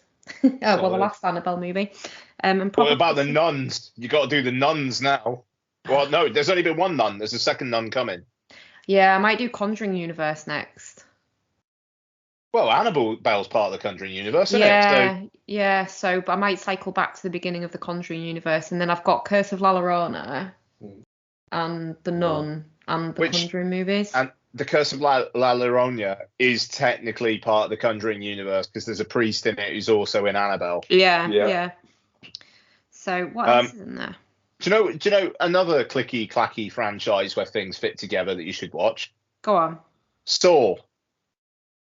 I don't know if I can do the Saw movies again. Because I'd have to watch that fucking awful Chris Rock bullshit, wouldn't I? I mean, no. I hated that film. Yeah, you didn't like it, did you? No. Saw X is coming this year, baby. Let's go. Oh, dear. We watched, like, when we did that Saw marathon for the Patreon, we were on holiday in the cabin, weren't we? And we watched, like, I think Fuck me, we did that, didn't we? Sorry, I completely forgot we've already done that. Yeah, we watched like 4 of them in a week while on holiday. Oh God. In a cabin. Yeah. Whilst a bit tipsy. Spooky setting for it. It was good time. Honestly, yeah. Yeah. So that's all the ones that I've watched on my own, and then together. Oh yeah, we did watch those things together, didn't we? One thing together. One thing together. And half of another thing that we'll talk about next week. Yes. Yeah, so we watched, oddly, what is like a comfort film for us. It's like one that we return to quite a lot, despite the fact that you hate boats, but you love boat movies and you love weather movies, don't you? Weather movie. Yeah. Yeah. So we watched The Perfect Storm. Because I don't know, it's like a feel-good movie, but then I always forget when we're watching it how fucking bleak the ending is. It's really bleak, they all die. Because like throughout the movie, there's moments and there's like celebratory moments when they manage to do shit, and you think, oh yeah, they're gonna get through it, and then you remember, I've seen this film like 10 times. I know they're not. Die. Yeah. Everybody dies. Yeah. A Perfect Storm is one of those movies. I like the fact that it's over 2 hours long. It's aggressively long for the movie it is, and I like that fact that it's aggressively long for the movie it is. Yeah. I like the fact that you actually start to give a shit about all these guys, in spite of the fact at no point is it trying to make any of them likable in any way. Oh, see, yeah. It doesn't. Nothing it does makes them seem likable. No, you are right.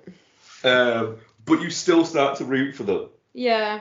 But it just does make you look at it and go, I don't know why anybody ever gets on a boat. Yeah. It looks horrible. I mean, Mary Elizabeth Mastrantonio's crew's having a great time. Yeah. They're all right. They're all right. I want to be on her crew instead of I don't want to be on George any Clooney's. of their crews. Actually, no, I don't want to cut the literal face off a swordfish. Yeah. That's awful. Like, when you realise why their faces are all flappy and comedic looking, it's because they've cut off the sword and taken out their fucking eyes. Yeah. Grim. They look like, you know, in fuck me, what's it called? Beetlejuice, where he pulls his face down. Yeah, they look like that. Yeah, they look like that. Yeah. Yeah, it's a bleak film. It's not the film we hit in the summer. It's not, no. But it does kind of, at points, like, position itself that it's going to have a happy ending. It just really doesn't. No, it doesn't. And you're watching it going, it first hit me this time we watched it. First time I watched it in a few years, isn't it? Mm. That this film's like 23 years old. Yeah, that made me feel real old. Yeah. Yeah. So this, we are as far away from this film now as when this film came out to Star Wars. I'm alright with that. That's fine. I'm okay with that one. It's bonkers. It always pulls me out of the movie, though, that Benvolio from Romeo and Juliet's in it. Dash Mihawk. He's in loads. It pulls me out. He's in about 7 things that I've watched this year, I think. Every time I see him, my brain just goes, Romeo! But he's in fucking shitloads. I'm going to check. I think he's been at least 4 things that I've watched this year. He might be my most watched actor of the year so far. That's fucking incredible. Let's go Letterboxd stats. And if he's not, I'm going to try and make it. Just watch all of his back catalogue. Yeah. Oh my god, that could be our next marathon. A Dash Mihawk marathon. Dash up. This isn't breaking news, but it's just a non sequitur. Far too many people think that I am old and antiquated, which is far from the truth. I might be 68 and old, but there's nobody ahead of me in football terms. Not Pep, not Klopp, not Arteta, Allardyce said. Yeah. I love the fact, right, that Leeds need out of their next 4 games, realistically 2 wins, right? Will see them survive, right? And they've got quite difficult fixtures.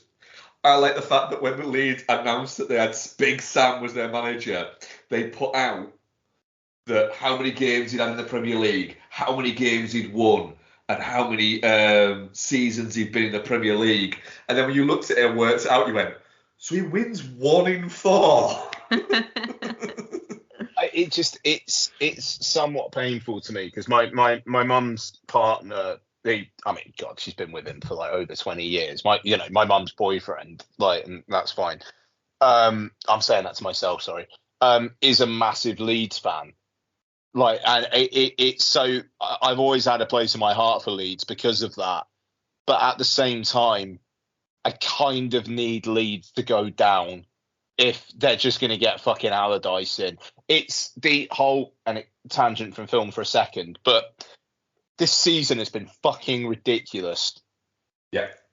The Chelsea of it all feels like that needs to fail for football's soul to have somewhat of a survival. I try to keep my mouth shut on these things because I have very strong opinions on certain things that people don't seem to share as me. Yeah,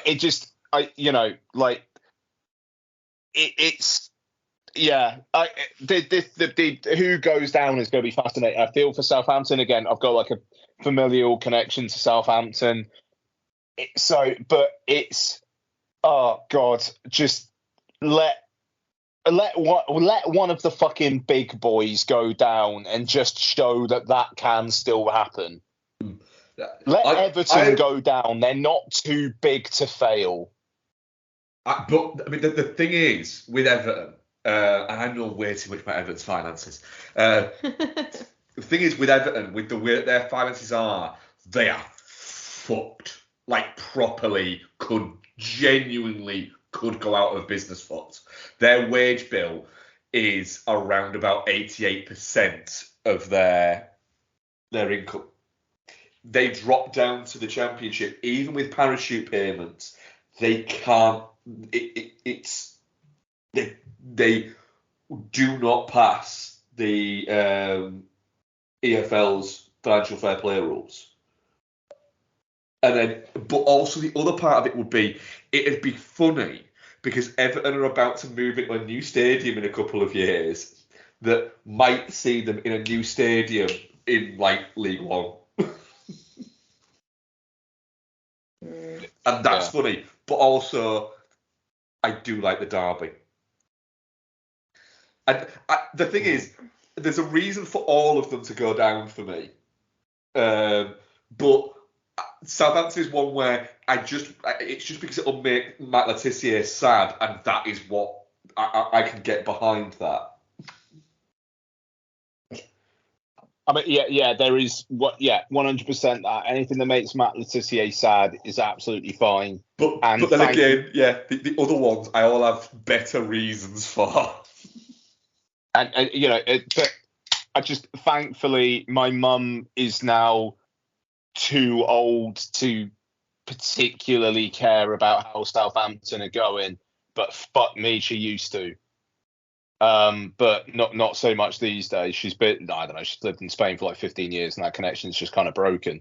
But anyway, so apologies, because that was a tangent. What was next? Dash Mihawk currently sits on 3 films that I've watched this year. So he's not quite up to Matt Damon, who is 5 films I've watched this year. So I need to not watch anything with Matt Damon in it for the rest of the year. And I need to dash some Mihawk. Mm-hmm. Yeah. Right, I'll do mine then, since we segued quite nicely, didn't we, Bex? We did. On this. So, I've only got 2. I've got Ghosted that we're going to chat about. And I've only got 2 other ones. Fucking slacking, aren't you? Yeah, I am. I'm a terrible bastard. So, rewatched Good Morning Vietnam. Oh, nice. It's quite a bleak sort of Vietnam movie that's really entertaining with it as well. Yeah. And Robin Williams plays essentially Charisma the character, as he does in so many things. Yeah. But pulls it off so well. And you watch it going, I can absolutely tell why this guy why he got a nomination for an Academy Award for this. Yeah. Because at the time, Robin Williams was just a comedic actor. This is pre Dead Poet Society. Mm.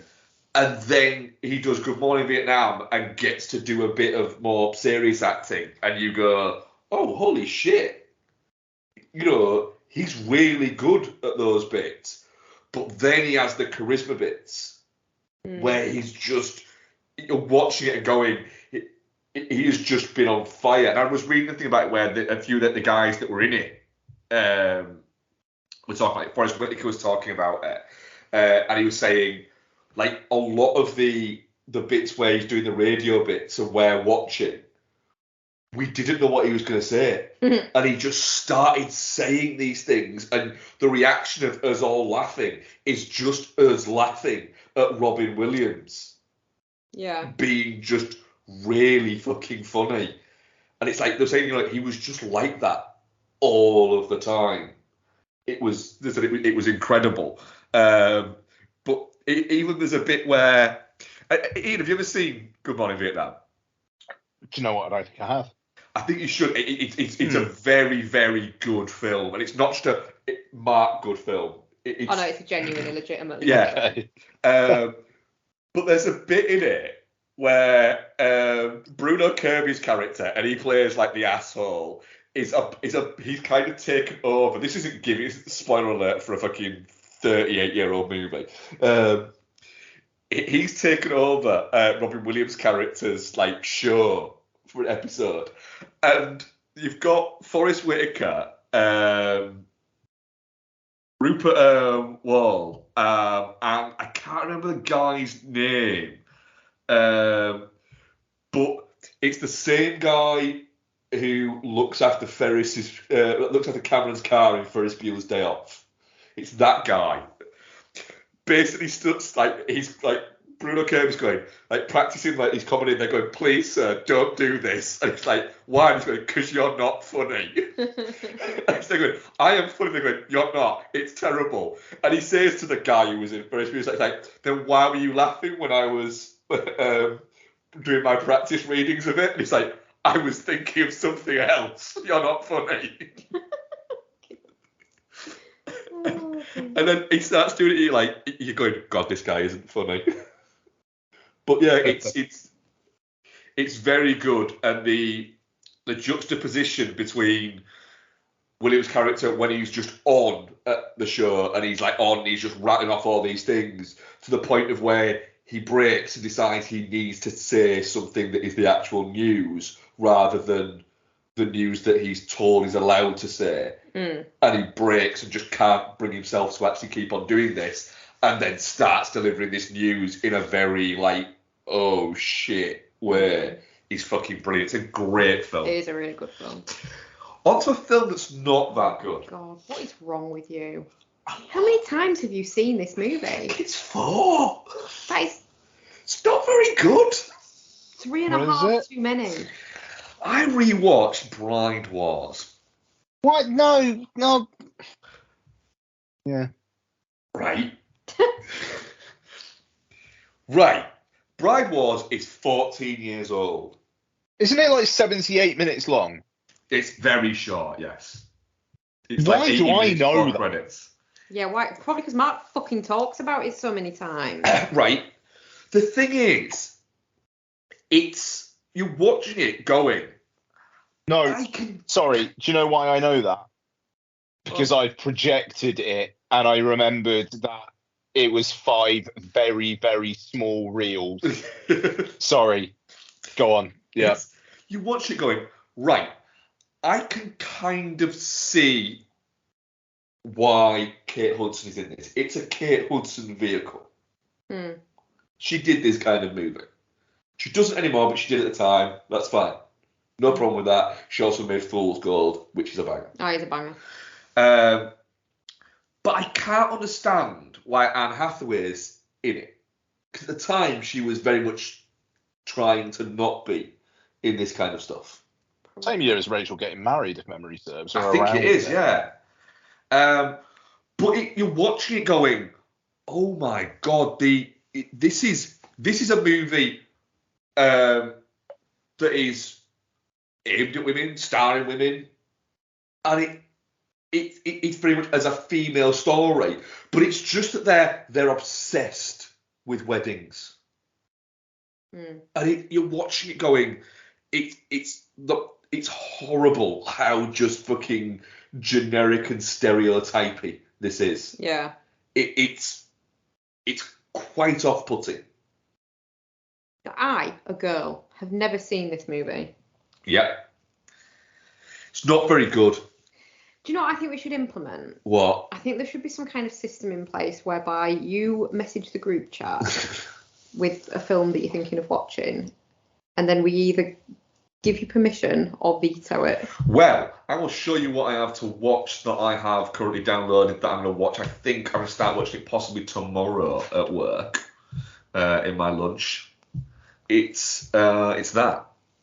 I believe, 1993 movie Blank Check. I don't know what that is. It's a kid who finds a blank check. That's fine, you're allowed to watch that one. Because it's a nostalgic kids movie. Yeah. You're allowed that one. Fine, cool. Yeah, Brad was shit. Ian, before you go into your I feel like we can segue here. Go on. Yeah. Should we segue into our relative gaming meltdowns? Yeah.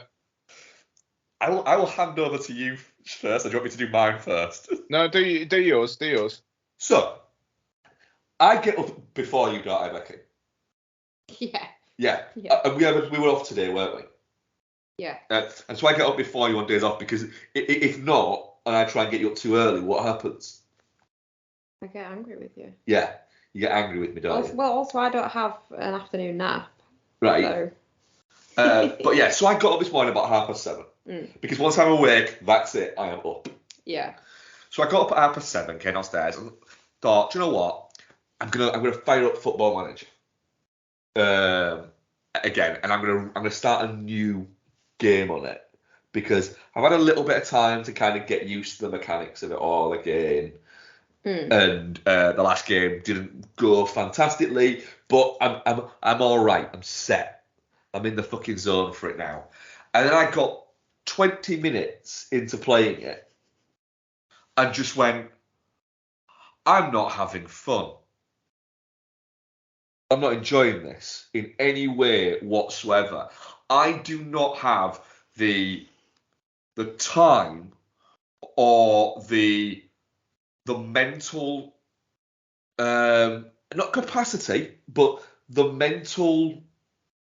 I don't want to, in my free time, have to concentrate and research the amount that I will need to get any fun out of this game. It's not a fun game to play. It's a stressful strategy game that is based around football. And I just thought, I can't be bothered with that at all. You seem to be really enjoying it. I was when we were on holiday. But when I was sat here this morning, I was going, I cannot be bothered. I am not enjoying this. So I just quit. Didn't even save the game, just quit. Oh. I was like, yeah, I'm not going to delete it off, what is it? Because I think I might, like, next time we go on holiday, I might be like, do you know what? This might just be like a little holiday game I have. Yeah, yeah, could not, I actively was not enjoying my time with it. I thought, I don't need to not enjoy my time with something. Oh, it makes me real sad. So I turned it off. Ian. So, yeah. Yeah, go on. Start off with, I'll start off with Star Wars Jedi Survivor. And, yeah, okay, hang on. Let me just get less comfortable. Oh, right, so Star Wars Jedi Survivor, sequel to Jedi Fallen Order, came out on PlayStation 5, the Xbox Series consoles, and PC this week. And game's broken. It's just fucking broken. Started off. So on PC, it's basically unplayable, apparently. PlayStation 5. So PlayStation 5, a lot of games, you get options between a quality mode, where it's usually about 30 frames per second that aims for a 4K resolution, or a performance mode where it's less than 4K resolution, tries to hit 60 frames per second. I like my games 60, and my TV has variable refresh rate. So if a game is a little bit choppy, it essentially it can kind of smooth it out. Or if it's you're playing at 30 frames per second, but it can push for more, then the TV lets it do that, but keeps things at an even pace. So playing performance mode on Jedi Survivor, sometimes it looks like it's 60, sometimes it's basically 30. It just can't seem to cope. God knows what those sections are like in quality mode. These consoles are powerful. Jedi Fallen Order looks great. Jedi Survivor looks good as well, but Jedi Fallen Order on PlayStation 5 plays a very smooth 60. Jedi Survivor, no, even though it doesn't look that, it's based on the same engine, it doesn't look that much better. But, so there was a bug that has been patched out of the game now that thankfully I didn't experience, where if you didn't save between being in a cave, leaving the cave, and then getting to a save point, and then you died, you would be stuck in the cave. So if you died before getting to the save point, you'd be stuck, and you would literally have to just start the game again. Only a couple hours in, but still, that's a couple hours wasted. I didn't get hit by that. Yeah. What I did get hit by, though, part of the mechanic of the game is between save points, you build up like XP, which lets you level up and get new abilities and whatnot. And then when you get to the save point, you get the XP. And you kind of bank the XP. Now, if you get killed by something, you lose the XP and go back to the last save point. You then have to go back to that enemy and then get them, and then you get the XP back. So I save, I play for about 20-25 minutes, and I get killed by this thing. I have to go back to the last save point, spend 20-25 minutes getting to that point again, and then the thing, it hasn't triggered, oh, you need to kill that thing to get the XP back. It's just the normal enemy again. So I have now lost 50 minutes worth of progression. And that's very, very fucking annoying. When and again, it's because there is a bug where some players, when they get killed by that monster, the game just doesn't twig, oh, that's the monster that killed you, we need to remember that. Now, there's this other game that came out this week, Redfall, which is Microsoft's first big AAA game of the year. And people are basically saying that that's unfinished. It needed more time in the oven, essentially.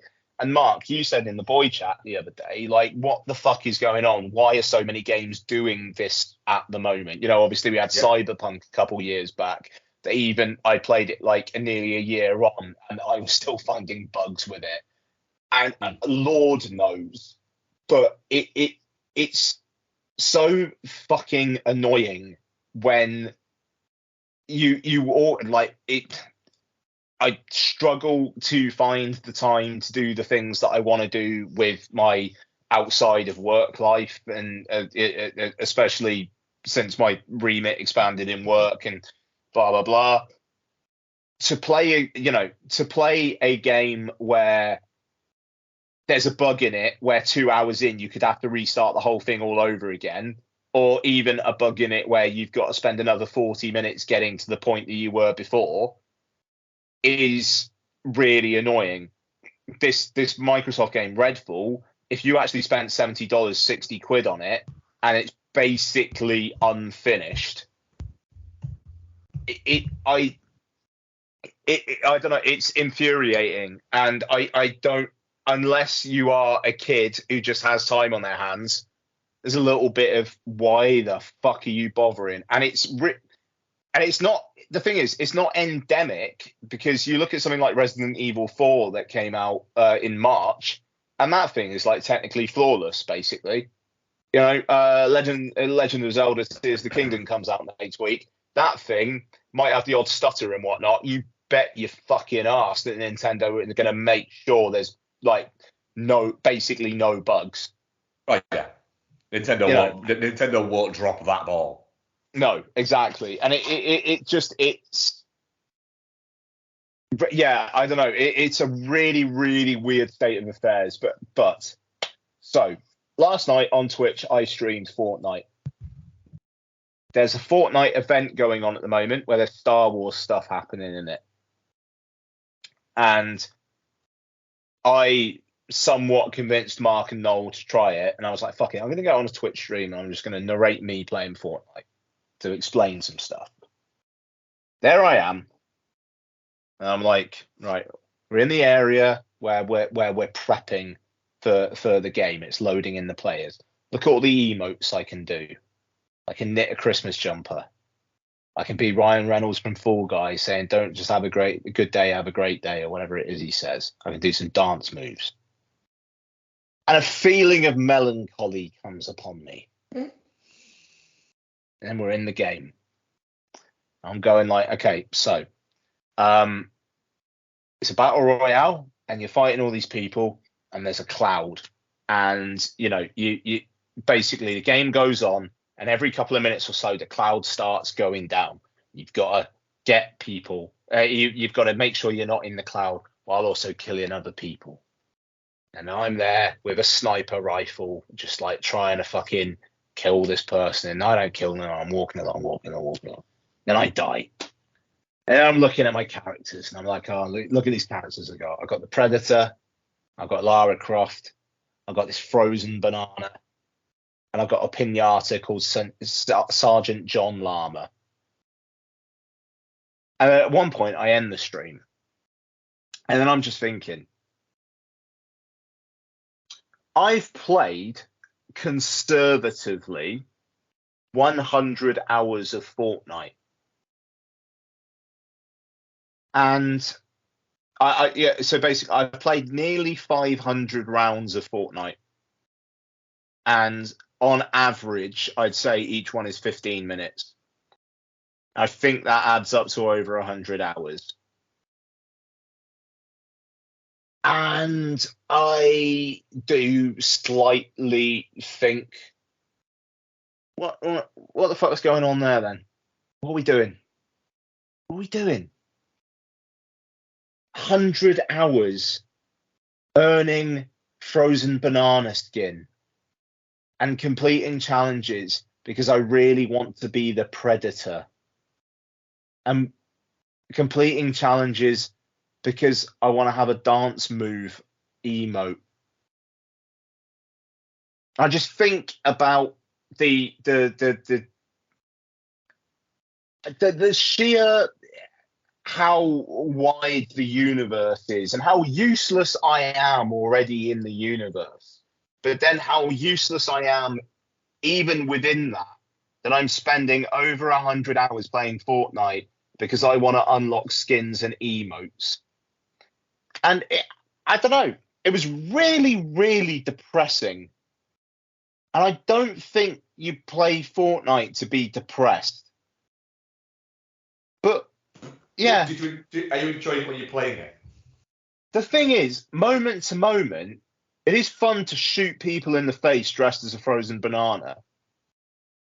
But then I think, yeah, but I mean, that's the thing. It's like, to play Fortnite is to admit that you mean nothing to the universe. But then again, doing most things in life probably means that. Fortnite just brings it into sharp relief. It's one of those things of why the fuck does anything you enjoy have to mean anything to the universe beyond you enjoying it? No, that. It just, it's shit. Not everything's to trigger an existential crisis. No, but I mean, it's like Pinbacker says in Sunshine. And actually, it's not Pinbacker. So in Sunshine, it's just like we're only stardust, and that's I don't know. Fortnite triggered that in me, which makes me wonder if Fortnite's a healthy thing I should be playing. I don't know. I would say if you enjoy it when you're playing it, why not? Why not? Like I said, the reason why I stopped playing Football Manager is because I was palpably aware of the fact that I wasn't enjoying it. So why the fuck was I doing it? Yeah. No. And the thing is, why I've taken a break from Last of Us 2, and I know that I'll probably start enjoying it again once I get past this really fucking boring bit, but I just want enjoying that bit. Well, that's it. But the thing is, if I'm watching a movie, right, and I'm not enjoying it, I know there is a time. I know specifically there is an amount of time I have where I might not be enjoying this, and I can finish and I can go, okay, I didn't enjoy that. That's fair enough. But I literally could have played another. I could play another. Like Ian is here, another 100 hours of Football Manager, and look at it and go, I might not enjoy a single one of those hours. Yeah. So why? Am I going to do it? I can't say that about Fortnite. It's good. It is fun to just do that the thing shit. Is, you played Fortnite. I was watching, going, do you know what? I might try playing that. I know what will happen. I will try playing it. I will play it for half an hour, 45 minutes, and go. Yeah. It's not do you know what? It's not for me that. Because I don't have, in a similar way to the Football Manager thing, I don't have the availability in my brain to put enough effort into that to get good at it to start enjoying it enough. Yeah. And that's it. I think that is my thing with games. I think if somebody came out with FIFA right now, and it had never existed, these kind of football games never existed, and somebody gave me a controller and went, look at this FIFA, I would rush out and fucking buy it. And I sat down. I think I would now, having never played it ever, I would get 10 minutes in and go, this is too complicated. Mark, don't understand why don't controllers just have two buttons anymore? Mark, Monday night, I played FIFA Ultimate Team online against Random for about 2 hours. One game, I got beat 15-1. Yeah. That doesn't surprise me. It's because the people that play it online play it. Yeah. Are insane. Religiously. It's very impressive. It's like on the odd occasion I win, I feel like I'm a god. Yeah.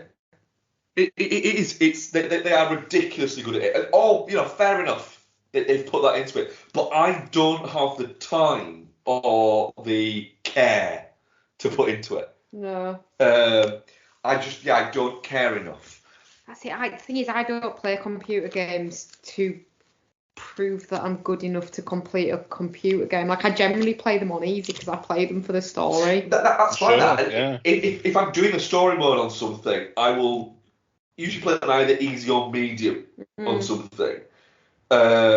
Because I enjoy that. Hell, during that time I decided to play Medal of Honor Rise of the Sun, and I enjoyed that game that much that I decided to play it, and I said to you, I'm playing it again. You're like, you playing that again? You played that like 5 or 6 times. But yeah, but I can only kill people with headshots. If I don't do a headshot, I have to quit and then go back to start this mission and restart it. And I played the entire game only killing people with headshots. See, so to clarify on the playing games on easy thing, I will play them on normal if it will allow you to have aim assist on normal mode. But most games you can only have aim assist on easy mode. And do you know what? Life is too fucking short for getting eaten by zombies because you can't aim properly because you've got a fucking shaky thumb. No. So aim assist. Yeah, but yeah, But I think we've thought that you maybe need a wee little break and never fucking spend money buying anything on it. Yeah. Because I tried doing that with Ultimate Team, and I think I spent 20 quid one day, got nothing good out of it. It was like, I have just burned £20 for no reason. Well done, game. You got me. Yeah. Yeah, Ian, what I would say on that is if you enjoy it, it doesn't have to have any greater impact on your wider life. Just fucking enjoy it. Yeah, it's like then it's one less film to talk about on the podcast. It's a thing. Just enjoy the empty calories you get from it. Yeah, no, you're right. And sorry, a friend of mine's just booked a restaurant under the pseudonym Johnny Sonata, and it might be one of the great things I've ever seen. I don't even know why he did that. It was TGI Fridays. Sorry. I'm baffled that people have to book to TGI Fridays. I know, well, there is that as well. We just sent a fucking WhatsApp message in the group chat. Dear Johnny Sonata. Sorry. It just does. No, yeah. I don't know. My brain's a thing. Yeah, be glad you're not my wife for multiple reasons. I watched Guardians Volume 2. Obviously in preparation for Volume 3. Volume 2, that film looks fucking brilliant. It's very CG, but it's also like very full of effort. Colour all over the place.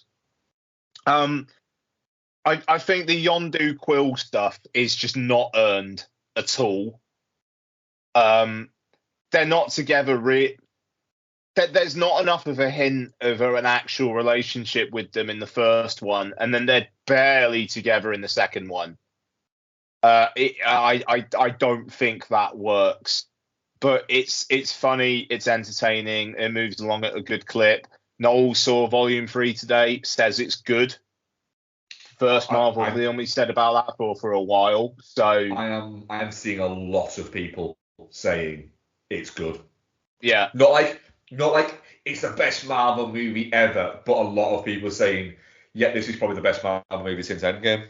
Yeah, I feel like the age of people just proclaiming every Marvel film to be the best one yet has very much ended. So when people say, no, this one's good, you actually take notice. So yeah, excited for that. Actually that's the only other film that I fully watched this week. So other than Ghosted, which is directed by Dexter Fletcher somehow, stars Chris Hemsworth, Ana de Armas, Adrian Brody, Tate Donovan in a revelation that made Donna have an existential crisis. And me a little bit. Sorry? And me a little bit. Yeah. Amy Starris and others. So Ghosted, Apple TV film, written by the guys who wrote Deadpool. Content, the movie.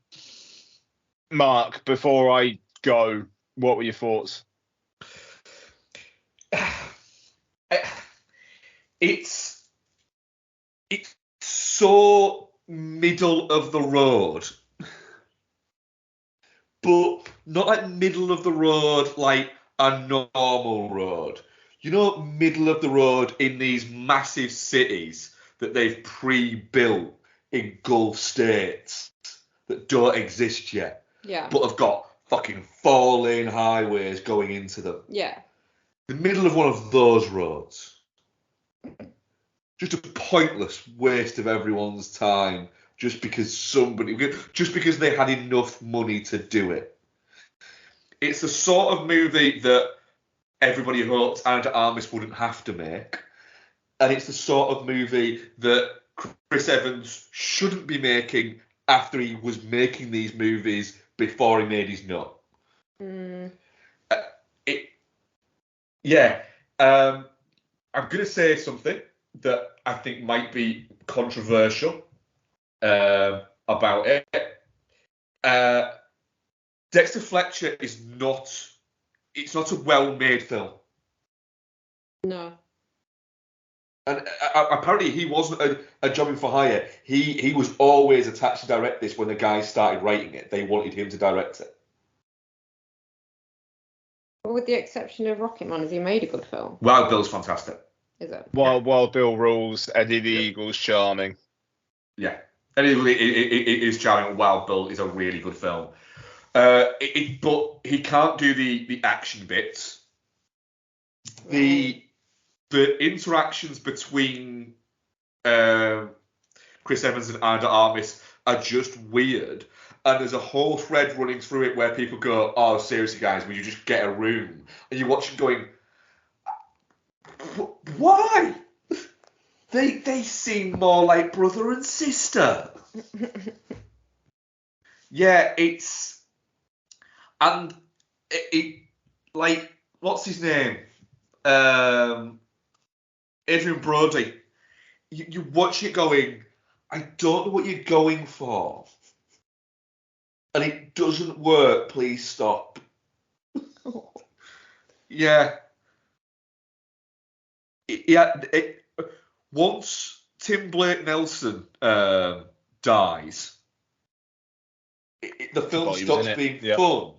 And he's only in it for 5 minutes. Yep. There's a load of cameos where one of them happens, spoiler alert, we're all spoilers all the time, when Ryan Reynolds turns up and you go, of course Ryan Reynolds turns up, because Chris Evans is just doing his best Ryan Reynolds impression, and he's not good at it. And I like Chris Evans. Yeah. And I like Chris Evans in but rom-coms. Chris Evans isn't Ryan Reynolds. And Chris Evans doesn't need to be doing But rom-coms. They clearly wanted Ryan Reynolds for it. Yeah. And then maybe Ryan Reynolds is the best moment in the film when he says, "I have 20 vision." Yeah, it is. It's a great line. And then when he nearly gets shot, he kind of goes, "Do you know what? Maybe it's not worth all the losing all the body parts. Bye, don't text me." And it probably is the best moment in the movie. It's not very good. It looks like shit. And yeah. So even I will say this. Even I didn't like this movie. Wow. I'm gonna make a prediction. Again. Within the next 2 years, Chris Evans is going to come back to the MCU in some capacity as Captain America. Yeah. I think between this and The Grey Man, it's been a bit... Can I add a reason why? I genuinely don't think he knows what to do with himself, so keep saying yes to people that he's friends with. But I mean, I see that. The Grey Man's a weird one because it got Gosling as well. Mm. You know, and so Ghosted. This is very much informed by something that came out. Is it going to be the what is it? Because I'm gonna call something on this. So this could be quite interesting. Okay. So I think Dexter Fletcher was speaking to Deadline, maybe, saying that he wanted the opening scene to be different. It's not Deadline. It was Alex Zane's podcast. Okay, that I think I read it on Deadline, but it was credited to. Wanted a long opening sequence of Ana de Armas like driving through things or something like that, and instead Apple were like, if you don't get people in the first 2 minutes, people aren't going to watch it. You need to zhuzh it up. What are you going to call on it, Mark? Right, no, continue. Because I want to see this go. Mm-hmm. So this feels like maybe the least passion of anyone involved in any aspect of a film that I've seen in quite some time, or at least since The Grey Man. feels like contractual obligation, the movie, but where everybody was signed to a contract for one film. So you wait, just clarify. You've read the things, you've not seen the clip of him talking about it. No. Right. That's interesting. No. Okay. You need to tell me what's on your mind, Mark. Because a lot of people have picked up on this same thing of what has been said by Dexter Fletcher, and are saying how terrible it is and all this lot. And then my brain just went, I mean, what he's talking about there is studio notes, which have literally existed for the entirety of movie studios. No, but it's the note that literally the opening scene, you need to do something to grab their attention straight away. Roger Corman used to sit there with people and used to say, you need to get these into your films. I don't care what else because I need to cut these into a trailer. Yeah, okay, fine. But that's for a Roger Corman film. Yeah, which were middle of the road cinema films of the time.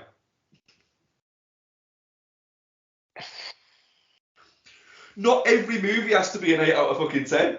No, not every film has to be 8 out of 10. But not every film has to be a 2 out of 10 either, which is what I think Ghosted is. I agree with you, but I don't think Dexter Fletcher thought he was making a 2 out of 10 movie.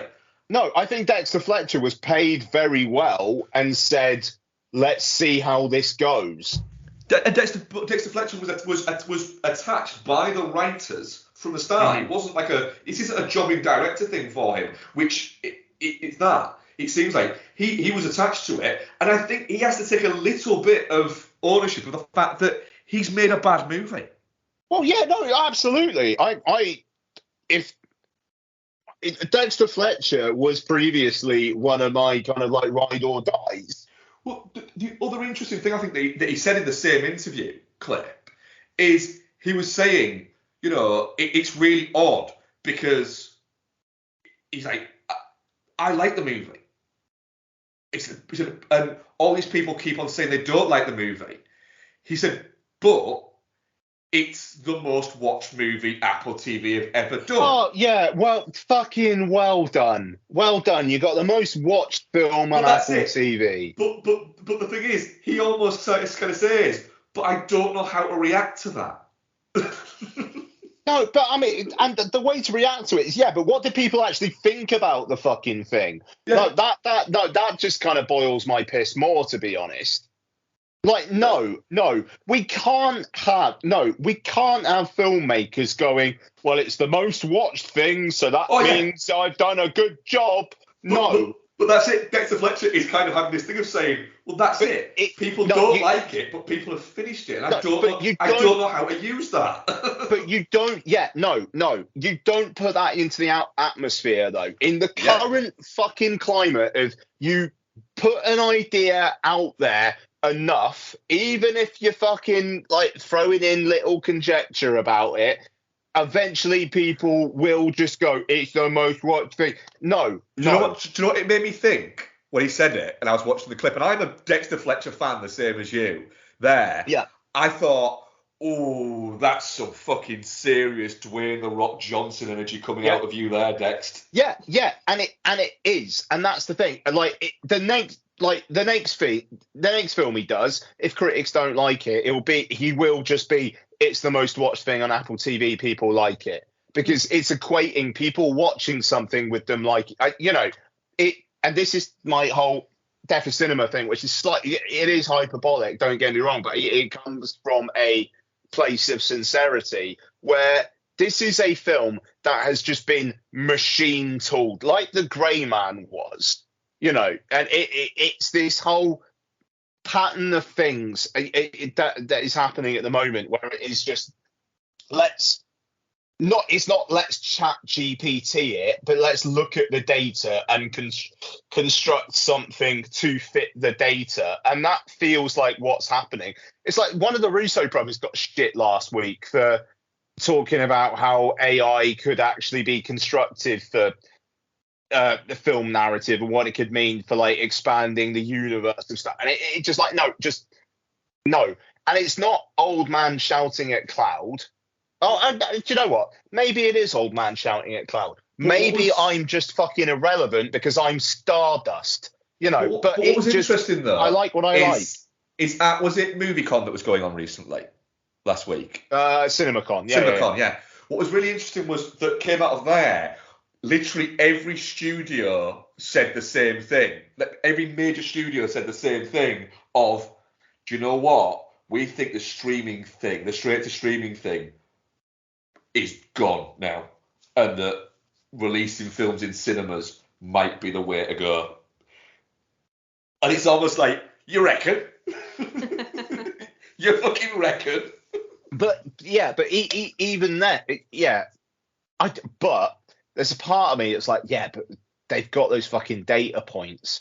Instead of doing test screenings and things like that, they can put something out there, and then they've got hundreds of millions of eyes on these things that can look at when people stopped watching something, you know, down to the specific fucking second. Oh yeah. They're getting real-time feedback on this stuff of when have people disengaged. It's like trailers where now you've got like a 10 seconds trailer starts now.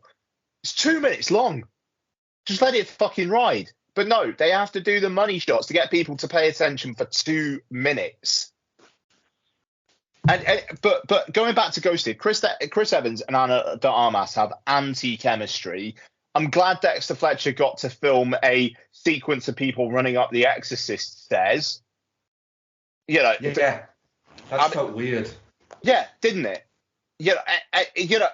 It's Adrian Brody doing whatever the fuck he was doing. The bit that got me with that. The bit that got me with that, with them running up the stairs, is it kept showing you different angles of it. And then all of a sudden, the last angle was her really far ahead of him. It's like the last shot you did of that, they were like 8 steps away from the top, and they were still level. And then the next shot, he's like halfway down the stairs, and she's finished. Yeah, exactly. Yeah.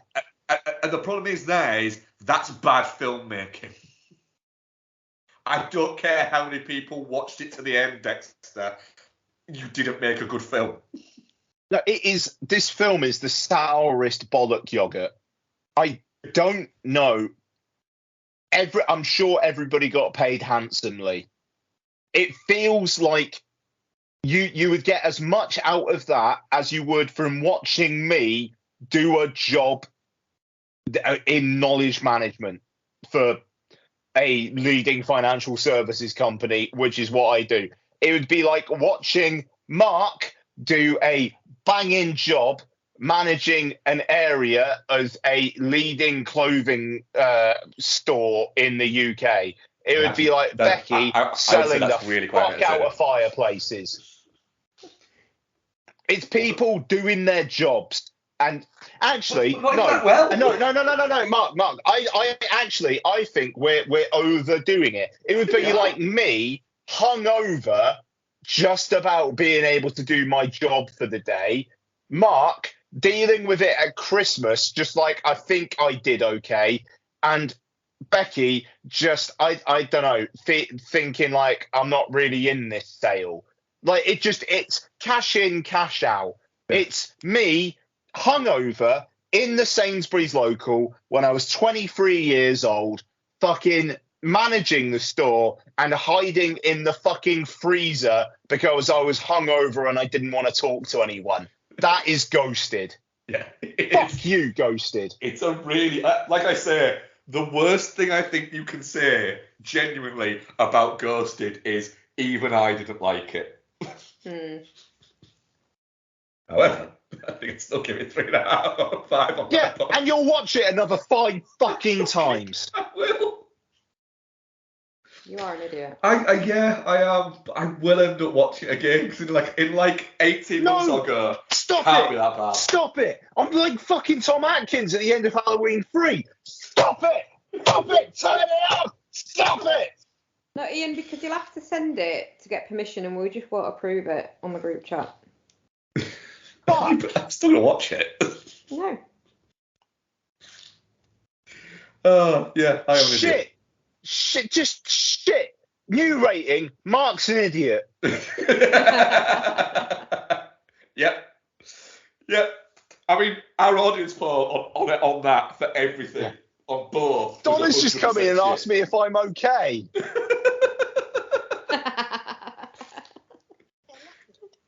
Yeah, it's not very good. Just tell her you're angry. Do me and Lottie need to go to a safe house? No, it's a new rating for a film that is absolute dog shit, and we know that Mark will watch 5 times. That's Ghosted. I deserve that. I've got another beer. I deserve that. Twitter questions. Rick Kidd. Watched a double bill of Evil Dead Rise and Super Mario Brothers today. What double bills of contrasting films have you done previously? A 10 o'clock showing of Monsters University and a 10 past 12 showing of The Conjuring. That's a good one. We did one time, didn't we? A really weird one. We watched something really nice. Hmm. We watched The Raid, didn't we? And then came out of The Raid and watched 21 Jump Street. Yeah, that was a good just really pumped up from watching The Raid. Yeah. Nice. So watching The Raid, in a packed screening, wasn't it? Yeah. And it was like every seat was taken screening before The Raid had become the big fucking deal that it became. And it was exhilarating, wasn't it? Yeah, it was like that. Came out, were that pumped that we were about to walk out and get to the car, and then went, fuck it, should we go watch 21 Jump Street? And went at 21 Jump Street and had a really good time. Yeah. Laughed an awful lot. To the point of where somebody said, fucking, I wish I was enjoying it as much as those two are. I mean, the other day I finished watching, I think it was Ouija, and then started watching Return to Oz. That was a bit of a weird one. I don't know, I think that's pretty fucking... that pretty much makes sense. I remember we watched, just this, as polar opposites, I think we watched Hot Tension, then Inside, and then Martyrs all in one night, didn't we, once? Yeah, but that's not a dissonant. No, it's not. But I'm They just really saying were. that was fucking intense, That was wasn't a it? night, yeah. Or French Horror Night. Yeah. Yeah, it was good, that. Hot Tension, is that Switchblade Romance? Yeah. Yeah. Yeah. Film that. Dylan Black Lanterns. I watched my first Uwe Boll film last night with a viewing of House of the Dead. What legendary directors or classic films are still on your list of shame? I'm a bit confused by this question. I looked at it earlier on. Is he saying that Uwe Boll was a classic director, he'd only just got round to House of the Dead? Possibly, yeah. I think it's, films you should have seen that I haven't seen kind of thing. Is that what he's getting at? Yeah. Yeah. But Uwe Boll and House of the Dead? Takes all sorts, Ian. The film he made after that was Alone in the Dark, a film that we've covered twice on the podcast. Yeah, that's fucking weird. Which was the most film bastards of things. Yeah. Awful lot of Kurosawa I've not seen. I've seen, I think, pretty much every Kurosawa. Yeah. See, I've always felt quite ashamed of the fact that I've never seen Gone with the Wind, but then I don't think really I'd long. like it. It's quite Racist. problematic. Racist is the word you're looking for, Becky. Yeah, I mean, it is the full fucking thing is 238 minutes. Oh, one that I've wanted to watch for years and never got to is 1900. See, I've seen that, all of that. That's just fucking misery, the movie. I want to see it. It's very good. Well, we have the iffy, the effectively banned DVD of it, don't we? I've got it in the loft. Yeah. So when they re-released it, they re-released the full cut. Yeah. And the problem is it was supposed to have 2 minutes taken out of it. Oh, and they accidentally left it in. And they accidentally left it in, realised, recalled it all, and then re-released it again. And we got one of the ones that wasn't that was snipped through. Is it the head scene? Yeah, you get more of. No, it's not. It's the cat. Ah, okay. It's the cat scene, which kind of it happens in because it's done in two parts. It's one film, but in two parts of one film. Mm. So it has an intermission within it. And yeah, the intermission. What greets in the intermission is Donald Sutherland tying a cat to a post. And then running into it with his head to kill it. Oh, lovely. Yeah. Donald Sutherland's character in that film is fucking horrendous. But yeah, it's long. 5 hours long. A bit of a mini series in a film. I'm alright with that. I'm trying to think of what it's a big film that I've not seen. A big classic. Big classic that I've not seen. Or like there must be a filmmaker out there that I've not watched enough of. Peter Weir. Peter Weir, really? I don't know. I was just throwing someone out of the fucking pulled it out of my arse, mate. Oh, I thought it was yours. Nah, Picnic and Hanging Rock's a big pile of shit. Come at me, fuckers. You're not a fan. Boring. Do you know what? I've not seen Picnic at Hanging Rock. I might give that a go. We'll see. It's fucking boring, mate. Um, It's no Ghosted, I'll tell you that for free. Who have I not seen enough of? Mark, if you watch Ghosted again, I will kill you. Do you know what? If somebody filmed me on the run from you because I've watched Ghosted again and you found out, that'd be a more entertaining movie than Ghosted. Yeah. Yeah. Hold up a second. What is fuck? All upset. I've got one.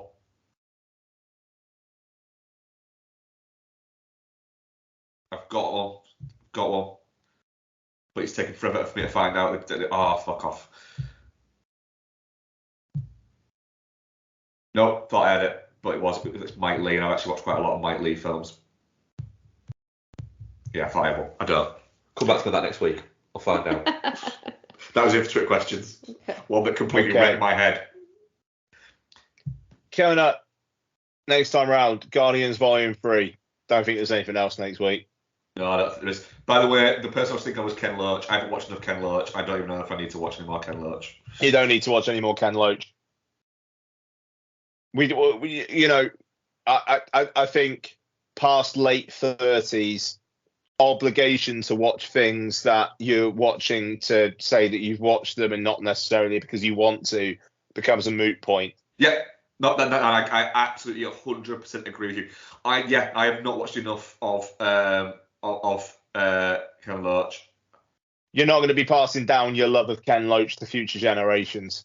Nope. And the ones I have seen didn't really like that much. There we are. Yep. There we are. All right, Guardians 3 coming next week. Yep. That is it for this week's show. Thank you very much for listening as always. Thank you very much, Becky. Thanks, Ian. Thank you very much, Mark. Thank you very much, Ian. Fuck off!